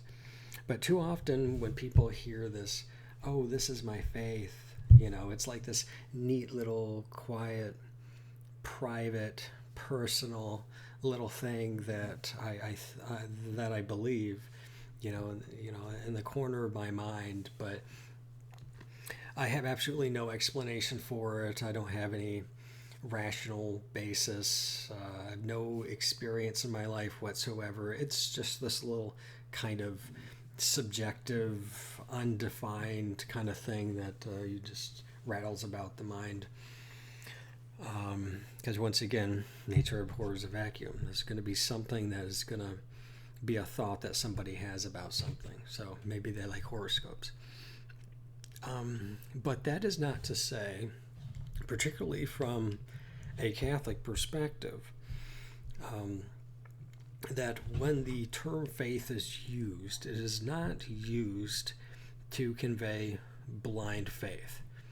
Like you got a blindfold on and you're just jumping off a cliff kind of thing. This is not the approach. The Catholic Church, for example, teaches that much of the Catholic faith can be demonstrated by means of reason alone. Okay, so that means there's going to be a rational process by which one comes to understand reality, for instance. So when Scripture talks about the fallenness of man, well, we can see things in nature that, there's definitely things that are morally depraved. I'm sure that anybody could give particular examples of what they would describe as moral depravity. And we would say, well, this is kind of a deviation from what it means to be human, because not only are they not giving dignity to others, because we have intrinsic, inherent dignity, right? We have value, not because we have given it to ourselves, not because somebody else has given it to us, but because we are created and loved by God. And we can go awry. Okay, we can love the self. We can turn to the creature instead of God, kind of thing. We're not giving what is proper or what is due to the nature of the thing. So we're not giving what is proper to our neighbor. We're not giving what is proper to God, who is all good and deserving of all of our love. And as such, our nature can be deformed by this, where we become more like the beasts of the field. We're more given into the passions. We're taking our intellect and just dragging it through the mud. We're not contemplating the highest conceptions of the human mind, which would be God, arguably. Okay, it's called the ontological argument for the existence of God. Even if one isn't convinced that we have a conception in the mind, therefore it exists in reality, that the intellect can ascend to the conception of God, and that no further conception could exist, is very, very convincing. And people usually are much better being properly oriented. So when it comes to sin, when it comes to vice, we recognize that certain human behaviors do enslave the will. The clearest example would be addictions, for example. Definitely enslaves the will. People who are doing drugs, we're having a hard time stopping doing the drugs, and they feel that desire to be free from the drugs, but they continue to feel that compulsion to give into the drugs. That's not freedom. People who conceptualize freedom as some guy who's addicted to heroin, living on the street, man, this guy's living his best life right here, right now. You know what I mean? This guy needs to be helped, because he lacks the willpower to be able to do it for himself. which is really sad. And yes, they shouldn't be criminalized.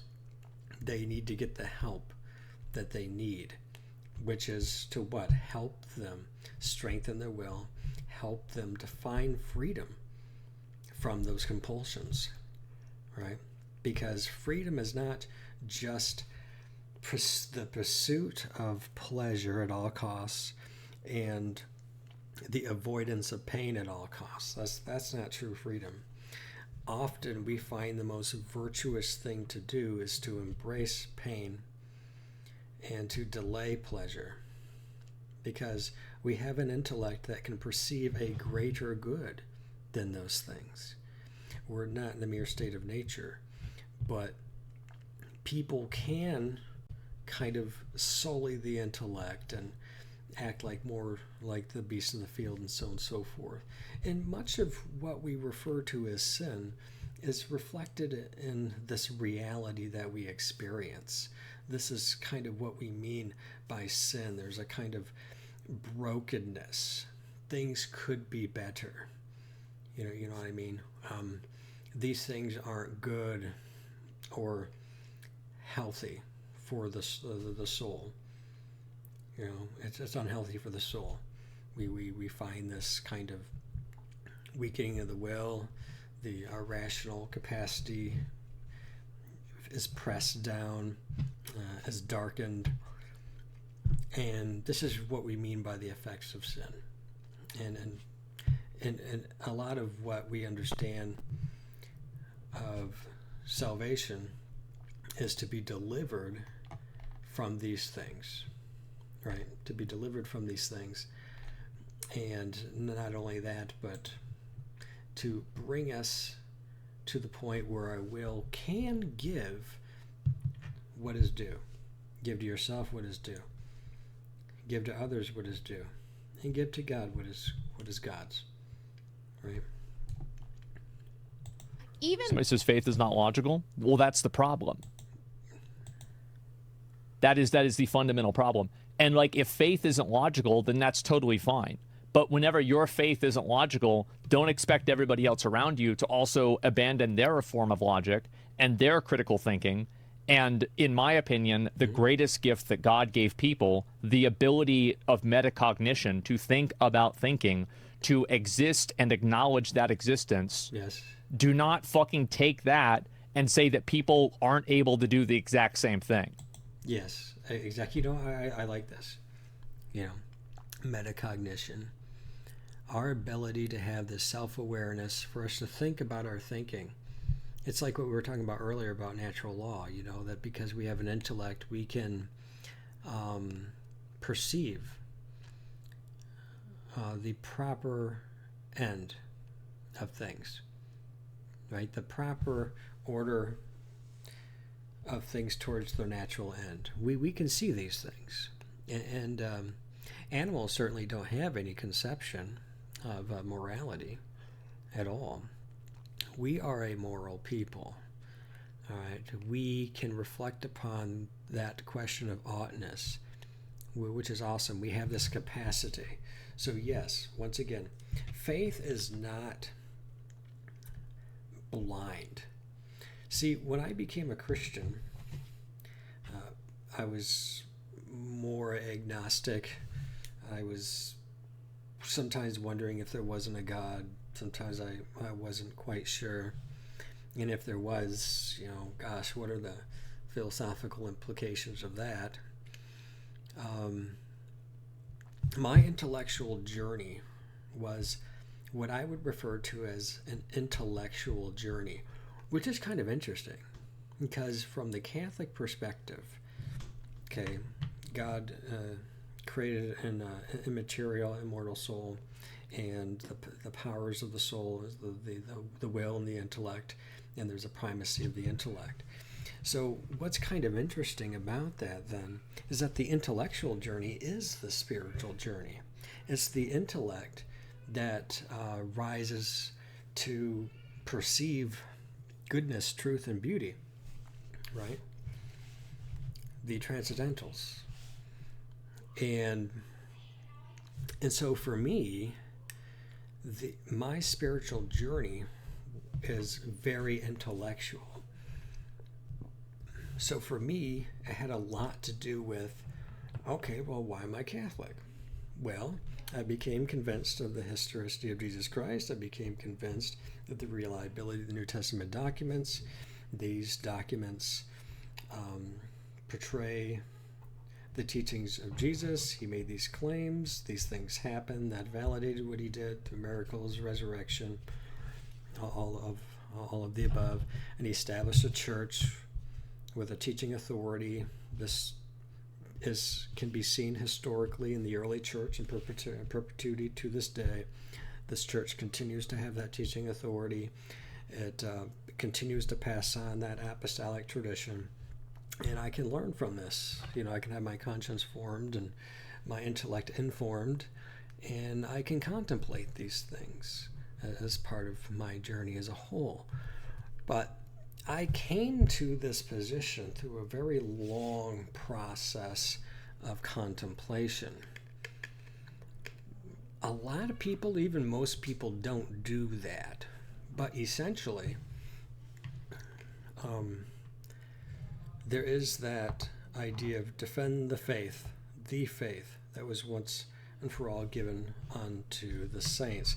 And the idea of it is that God has revealed himself. That's very propositional. That's intellectual content. We can apply reason to it. We can think through it. Okay?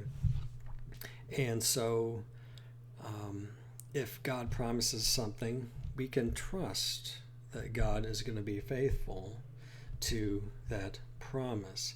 In a sense, it's kind of like when you... And so the word faith and trust can have a kind of synonymous, kind of interchangeable relationship where putting your trust in a particular system of thought that is reliable enough to give to you consistent positive results, not false positives, but consistent results that confirm that by looking at the world through God's revelation, putting your trust in God, who is goodness, beauty, and truth itself. I apologize for the noise. I live with a family. It's distracting to me too. Hopefully it's not too loud for you guys. It's annoying, for sure. Breaks my train of thought. And so it's based on content, based on historical claims, based on propositions, things which can be tested. Like when scripture says something like, don't harbor bitterness in your heart, or don't go to bed angry, or there's all kinds of stuff, in the Proverbs and whatnot, that if you lived out in your life, are you getting positive outcomes from that? Are these kind of confirmations through daily living that, this seems to correlate with reality. This seems to be pretty consistent. And some people just aren't very good, or it just becomes overly subjective, as opposed to applying the intellect to the process, like I think some of us would. Where they'll say stuff like, well, I shouldn't have wore my green shirt today, because every time I wear my green shirt, a lot more things go wrong around here, and I should have known better. Like, if somehow that person putting on that green shirt has some causal effect upon things that are going on, you know what I mean? It's kind of weird. But it's not a blind thing by no means. I have put as much intellectual power or contemplation into theism as much as somebody would with naturalism, for instance. Though Asmongold did have a lot of negative things to say about my take and about me and all that kind of stuff, I didn't take it personal, because I think ultimately I was more happy that he showed it and my message got out. Oh, yeah. It's like, that's how I took it. It was like, I would rather people hear me out Sure. and disagree with me than not even hear me out at all. And so it's like, Yeah. okay, he played it. No, I agree with her. No, this is the right mindset to have. Yeah, sure. She's actually right. Yeah, this is totally fair. Let me say what I said. He said what he said. He's allowed to disagree. I think that that's reasonable. Unreasonable, but it's fine. I don't expect everybody to agree with me, and he can disagree with me. I'm not going to have an issue with that. And so that's why I made the statement that I did about him. I was like, I don't have anything mean to say about him. I wasn't ever mad at him for making that. I was glad that he did. So it's all good to me. And I don't give a crap about Twitch. Some people are celebrating and like, yay, oh, okay, now you're going to have to start an OnlyFans. And it's just a joke. Like, Twitch was my lowest revenue source. I wasn't even streaming on there for the longest time. And I was like, oh, they allow multi-streaming now? Might as well multi-stream there. So I don't give a crap. Like that. I made a clip and tagged Twitch on it, and I was like, you're gonna have to ban me longer than that. And then I dropped my favorite word. So it's like, go ahead, perma ban me. I don't give a crap. I don't need Twitch. Twitch is a dying platform anyway. So hey, that's just what it is. Do you feel oh god that increasingly things are becoming anti-Christian? Yes. And it's I notice it so often because, you know, I'm not particularly religious, but Christian values are kind of like in my DNA from my family. And I went to catechism when I was a kid. I did too. And I've just sort of lived the ideals, but I'm not super religious. But I just feel like a lot of them are just common sense. Like I just saw this movie, quick recommendation after you see Dune Part 2, Ordinary Angels. Okay, Ordinary Angels stars Alan Ritchson. He's a father. His daughter needs a liver transplant to live. It's based on a true story. I don't want to ruin the film. They're calling it a faith-based movie. It's the character just goes to church. That's all. It doesn't push any religion. It doesn't push any particular denomination or whatever. It's just the character goes to church with his kids. You know, in part, this kind of viewing all the different,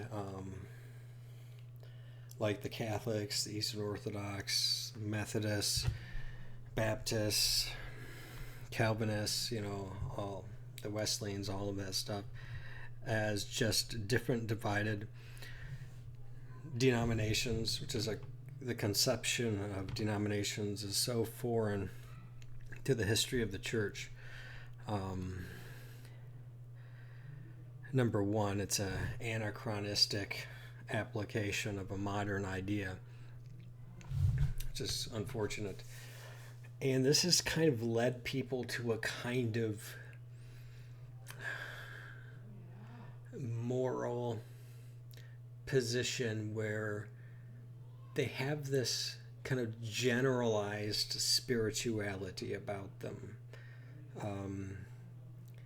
They have bits and pieces of morality that has influenced them from where they're young, which is really good that they have retained those. They've seen value in those. They've seen the outcomes from living that stuff out in their lives, which is most excellent. That's good. It's very praiseworthy. But there's a kind of agnosticism that has resulted from the kind of pluralistic society in which we find ourselves, because we are confronted with such a plethora of conflicting conceptions that some have just resigned to a kind of agnosticism. Well, we can't really know. Or maybe some get it right, or maybe they're all wrong. And so I'm just going to have this personalized, finely crafted version of just general spirituality, of just whatever morals seem suitable to me at any particular point in time in our life, and those things can change, right? I think that is very unfortunate, and I think in part we have indeed been scandalized by sin, by division, by conflicts, growing up in a pluralistic society where just every idea under the sun influencing us, and I think at some point it wears people down to, oh, I don't even know how to defend the things that I was even remotely thinking about at this time, to, oh wow, everybody's thinking all these things, why should I think the thing that I think, like, well, I don't want to get any conflicts, I don't want to have debates with anybody, and who knows, I'm a good, I try to live a good life. I'm a decent person, and they just kind of ignore all that stuff. And I find that unfortunate, because I think there's a lot of things that God has indeed given to us that are very helpful. And it's unfortunate that human sin and confusion has made it, I think, more difficult for us to have an intellectual journey with that trajectory that I had just explained, that the spiritual journey that I have found to be convincing and helpful. Because I used to be a part of the Church of Nazarene for 10 years. When I first became convinced of the philosophical arguments for theism and for the, moving from, okay, there's a God, well, has he ever revealed, what kind of God is this? How has he, or if he's revealed himself, when, where, how, and start looking at claims, and assessing those different things. Did God reveal himself to Abraham? Did he reveal himself to Moses? Did the things that the prophets say eventually come true? Did God become incarnate with Jesus? Did God send an angel to Mary? Did he send an angel to Muhammad? Did he just on and on and on? If God has revealed himself, when, where, how, and is there enough information for a person to find it, to where something is more probable than not over above alternatives? Is there a kind of divine thread, kind of fingerprints, a way that we can have a kind of reasonable certitude that after we have assessed these sorts of things, kind of like the question of, so if you're looking at the three major monotheistic religions in the world, right? Philosophically, human beings are more convinced of theism, that there is some sort of God. Okay, we seem to be very religious in our nature. Okay, the intellect longs for something that is not matter, motion, space, and time. Okay, we experience a consciousness that we believe is more or beyond the natural order, that our consciousness is not a mere epiphenomenon of something that's functioning in this wet piece of meat in this bone prison, that the perception of free will is not merely due to the material composition of the brain, the physical structures of the brain, the electrical impulses in the brain, the chemical reactions in the brain, all following according to the physics of the thing, and that this is all that I am. We experience more, and we long for more, for that to be an adequate explanation for that philosophy of consciousness to be convincing to us. Now, the longing or the argument from desire wouldn't necessarily on its own be strong enough, but that we do experience things that transcend mere physics concerning ourselves, such as the powers of the soul, the will, and the intellect. This is kind of interesting because, you know, when Catholics talk about we were created in the image and likeness of God, what exactly does that mean? Well, unlike the animals, they don't have an intellect, right? It's just mere instinct. But that we have a will and an intellect, arguably, are things that aren't merely material and confined to naturalism and not necessarily easily explained by, you know, the behavioralist, the psychological behavioralists like B.F. Skinner and so on and so forth. But rather the psychology coming from, you know, Thomas Aquinas would be much more instructive, a better model for understanding the nature of human experience and an explanation for different aspects of that nature. That we could truly come to know the thing as it is in itself, against the Kantian epistemology that I proposed earlier.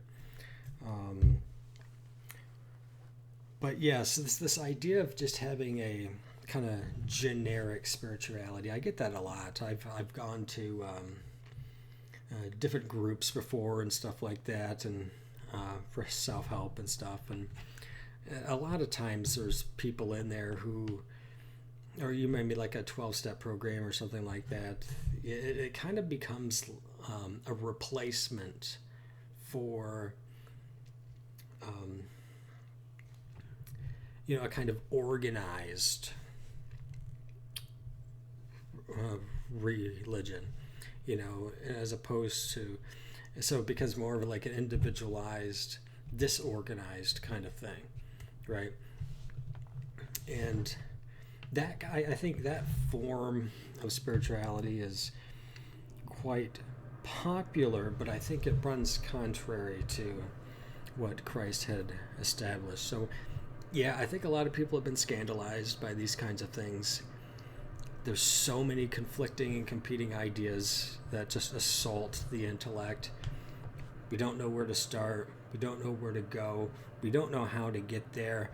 And we don't want to even start a journey without having many other kinds of things answered, you know. And at least to some philosophers, like I mean, I don't necessarily appreciate the methodology of Descartes, but he's like, hey, you know, I mean, I think, therefore I am, you know, I'm going to take this very skeptical approach. I'm going to doubt everything that can be doubted, and I'm just going to just sit here and contemplate, and I'm just going to start with, hey, I'm thinking about my thinking, you know, and just kind of work off from that. It wouldn't necessarily be a bad thing if you can at least get to a kind of, how do you, you know, get beyond strange questions like, well, how do you know that you're not just you're not in the Matrix, or, you know, kinds of questions like that, you know, like, how do you know you don't have electrodes in your brain that's just giving you the stimuli that's interpreted as the reality that's around you, you know. If we can get past those kinds of doubts, you know, or weird things like, well, maybe your red is my blue kind of thing, you know, just weird stuff. You can start getting past those kinds of things and really take following the epistemology of Aristotle, getting to the point where you begin to trust you begin to trust sense experience. You begin to have a strong sense of that you can come to know a thing as it is in itself. It exists in the senses, it exists in the mind, and there's a proper correlation between what is in the mind and what is outside of the mind, and then move from that to begin to extrapolate, as Aristotle did, to the principle of immateriality, the formal cause or explanation for the existence of a thing. And then from this, being able to reason to an unmoved mover, which essentially is what he did at the end of his physic. And then he explains his metaphysic, which actually has been very conducive to Christian theology, which is why the scholastics refer to philosophy as the handmaid of theology, where theology then incorporates everything that could be known by human reason and applying that to the utmost, following where reason leads, and then being able to integrate that into this relationship between what God has revealed and what we can know by reason, and the relationship between the two. Because there's two things to be avoided with this particular approach.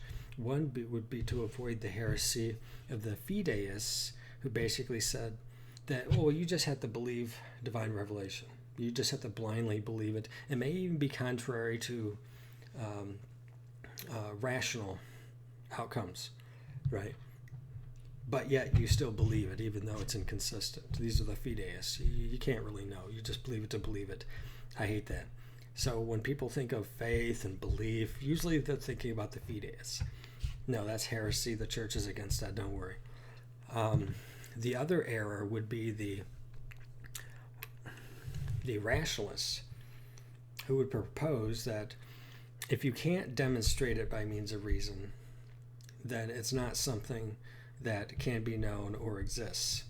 And that's not necessarily okay either, because our intellectual capacity, is finite. It's limited. So rational extrapolations does play a role building upon the empirical kind of sense experience approach, and so it's kind of, in a sense, a threefold journey you start with, or even fourfold journey, starting with I think, therefore I am.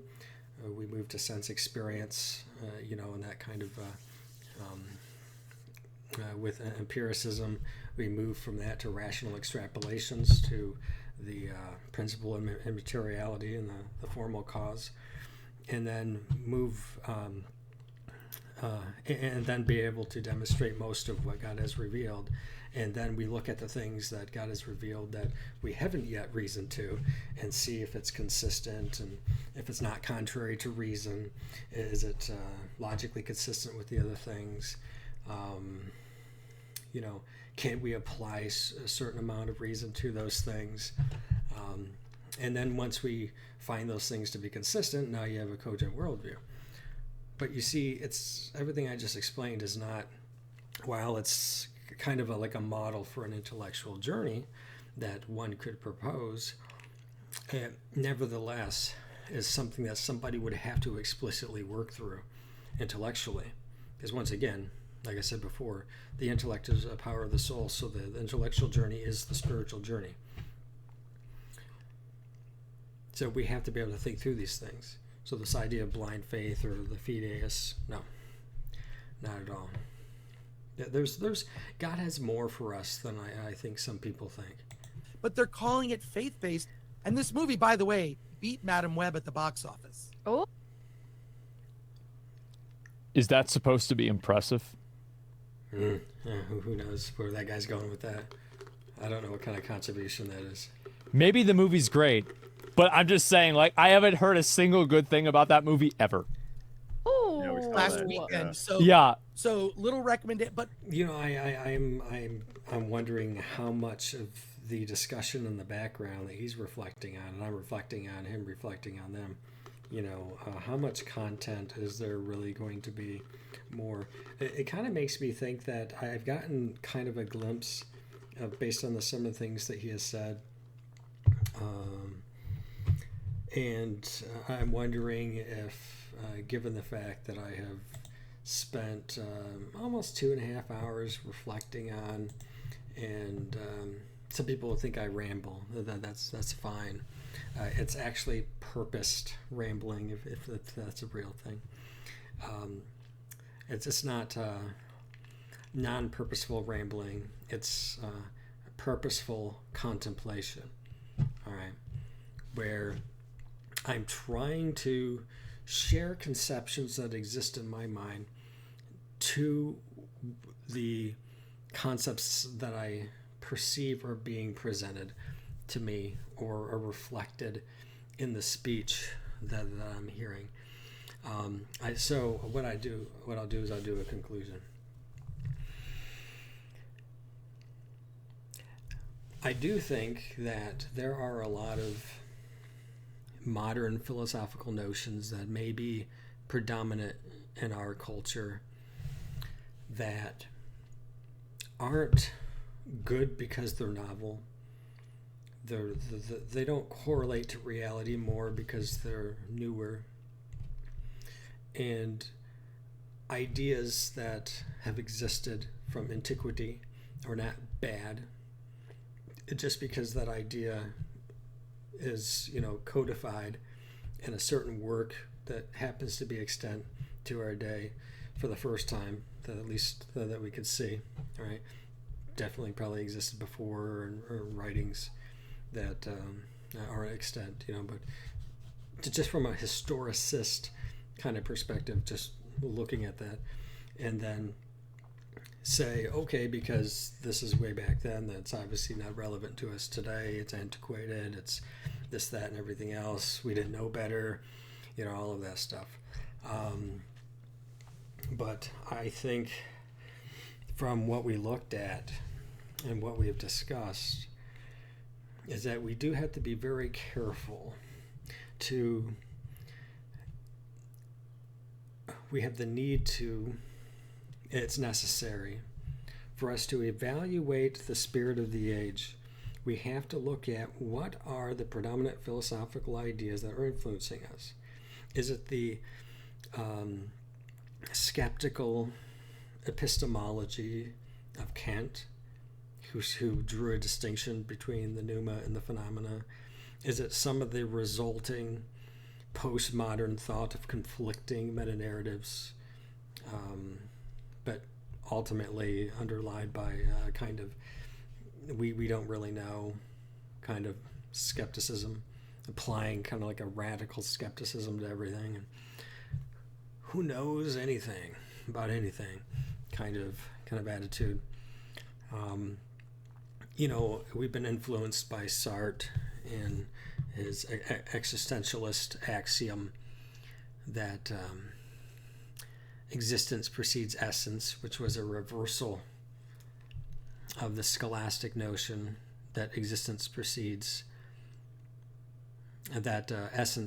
existence.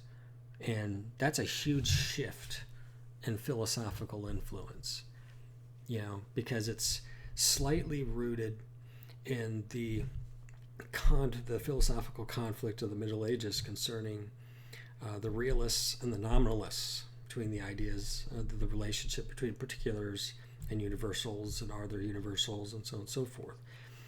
Realism said, yeah, there's a correlation in the mind between the thing in the mind and the thing outside the mind. We can know the thing that is in and of itself.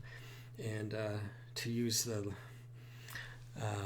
quote of Robin Williams in 9.5 Months, once you have seen one rat, you have seen them all, right? If you remember that quotation. The idea is there's a kind of ratness, there's a kind of substance that we come to know the thing as it is, and we can apply what we know of that one thing to other things because there's a universal concept that exists that underlies the substance of what the thing actually is. But nominalism turned that on its head, and so unfortunately, that did a number. Nominalism did an absolute number on the state of Christianity in the West, because now we see all these different philosophical and political conceptions that are influencing people, radically influencing people. And you notice that there's nothing like a reformation or a revolt from the church by those who protest the Mass in the East, because those particular philosophical notions didn't exist. And nominalism did a number, and highly influenced Luther and others. And it kind of shifted us to a kind of, okay, well, our mind isn't perceiving some universal concept. It's just putting a name to like an individual thing or experience, which if we expand upon some of these influences and ideas, that brings us to existentialism, this notion that a thing, so Sartre with his conception of the that existence precedes essence, he would say that a thing becomes what it is through its will and its existing. Okay, so there's a kind of malleability to the nature of the thing. It's highly problematic. These conceptions influence Judith Butler, which has a lot to do with the kind of ideologies that we have today concerning definition of woman, for example, to state it briefly. But rather, the idea, that philosophical notion had, in a sense, upended centuries or even millennia of philosophical thought, that no, a thing is what it is, and we can't go beyond that. So essence precedes existence. We are what we are, and then we simply just experience things as that thing that we are. Okay, has a huge impact on how we think and see things. But these, I would say, are really, really bad ideas. And even though they might be part of the zeitgeist, the intellectual hegemony, ultimately, novelty doesn't mean better. Okay? These people, these ancients, these people who knew and could perceive and who were incredibly clever, have passed down wisdom to us. This is why you could have some German peasant, with more common sense than some English with a professor with a PhD, in England, because they get it. Things get really weird when people start dabbling and thinking through the lens of modern kind of ideas, as opposed to looking at things through a scholastic lens. It's very unfortunate, because it was kind of the intellectual high point of moderate realism. And nominalism came in and just destroyed it, absolutely destroyed conceptions and philosophy in the West. Immanuel Kant is often depicted as the 10,000-pound gorilla in a china shop. Because, it's rough. But I going back to and concluding here, I think it's unfortunate that people don't handle disagreements with each other very well today. People are very emotionally invested, and I think at times that there's a combination between a very strong emotional investment coupled together with very low intellectual commitment sometimes. So when that person's challenged, they don't have like a resource of applying their intellect to it, because they may not have, they're just doing this because their friend does this, or they happen to just find themselves on a blog or influenced by a certain somebody on YouTube or something like that, and now they think they're this or that, and but they're influenced by the people who have influence around them. And so you have these people often who are emotionally charged, they're highly emotionally invested, but they don't have anything to do but parrot ideas. So if they're challenged, they really can't appeal to their intellect, and they just feel the weight of the objection. because objections are weighty and they need substantive explanation, and so they become, highly volatile. And then people can't really, dialogue very well, unfortunately. That's not always the case. Whenever I talk like this, I'm not saying this is universal. I'm not overly generalizing. I'm just saying that I think some people kind of function like this, and there's other people function in some other way. To maybe they take more of a calm, reasoned, intellectual approach to something, and if they're challenged with something, they don't know much about it yet. They'd be like, I'll get back to you. I'll spend some time thinking about it. So I have something substantive to bring to the table.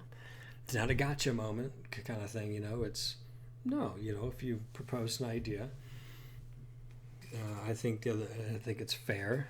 If you want a substantive response, let the person have the time to process that and come back with something substantive to make a contribution to the furthering dialogue that is taking place. People are sometimes uncharitable because, you don't have a substantive response now, therefore you're just wrong about everything. Be like, no, that's that's uncharitable, and it's a non sequitur. That's ridiculous. That's not how that works. So, I think with that, I said, I've said a lot about Melonie Mac's behavior, that sometimes she speaks uncharitably, and her MO, on X and stuff like that seems to be centered around her favorite word. Maybe she's being comedic, but it certainly comes off as provocative, and there might be a better way of conveying things. She certainly has convictions. She certainly has her ideas about things, and she feels free to share those things. But we need to make sure that that sometimes the content of the message is not sullied by the delivery of the messenger, where even if we're trying to share something that where the force of the truthfulness of the thing has enough force upon the intellect that it itself has its own force, as opposed to often people aren't really seeing those things because they get kind of lost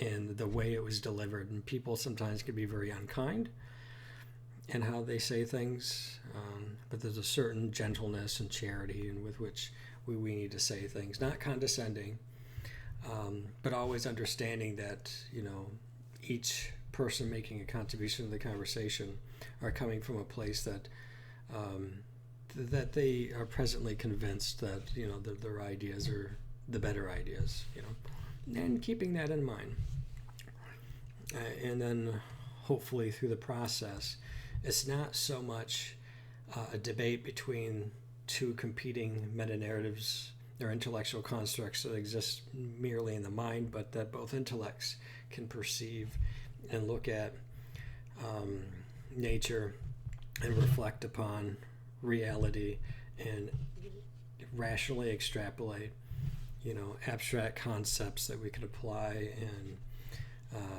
try to just, because remember, we're trying to look at the same thing.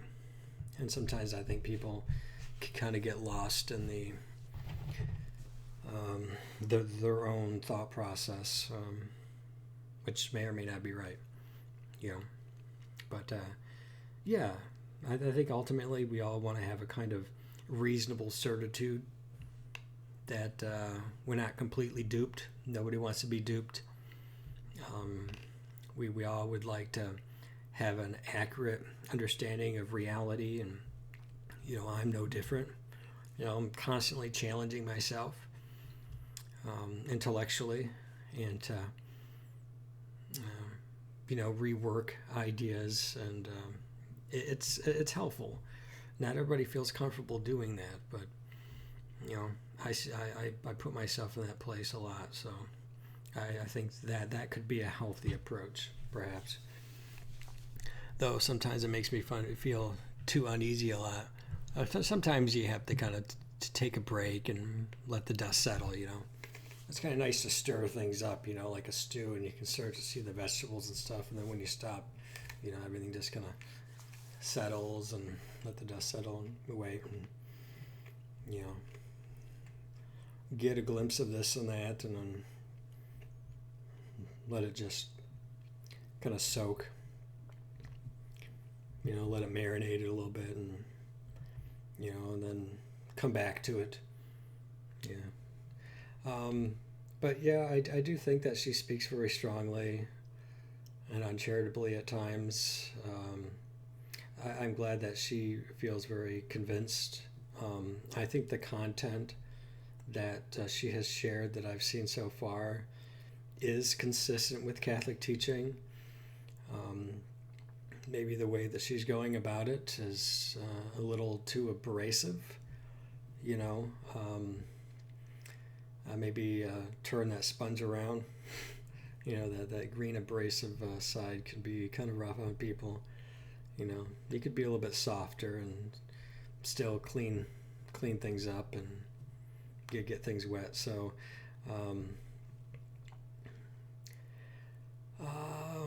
with that, I guess that's all I have to say. You know, I'm glad to see that she's unbanned, and I'm glad people are at least taking interest in having dialogue about these things. And it's healthy, I think. So I guess that's my response. Hopefully I didn't miss a whole lot. It started sounding like it was moving into, you know, 4 people just chatting about stuff and points that don't seem relevant at all. So that's why I stopped and where I stopped. So, all right, everybody, once again, happy Easter. Thanks for stopping in. God bless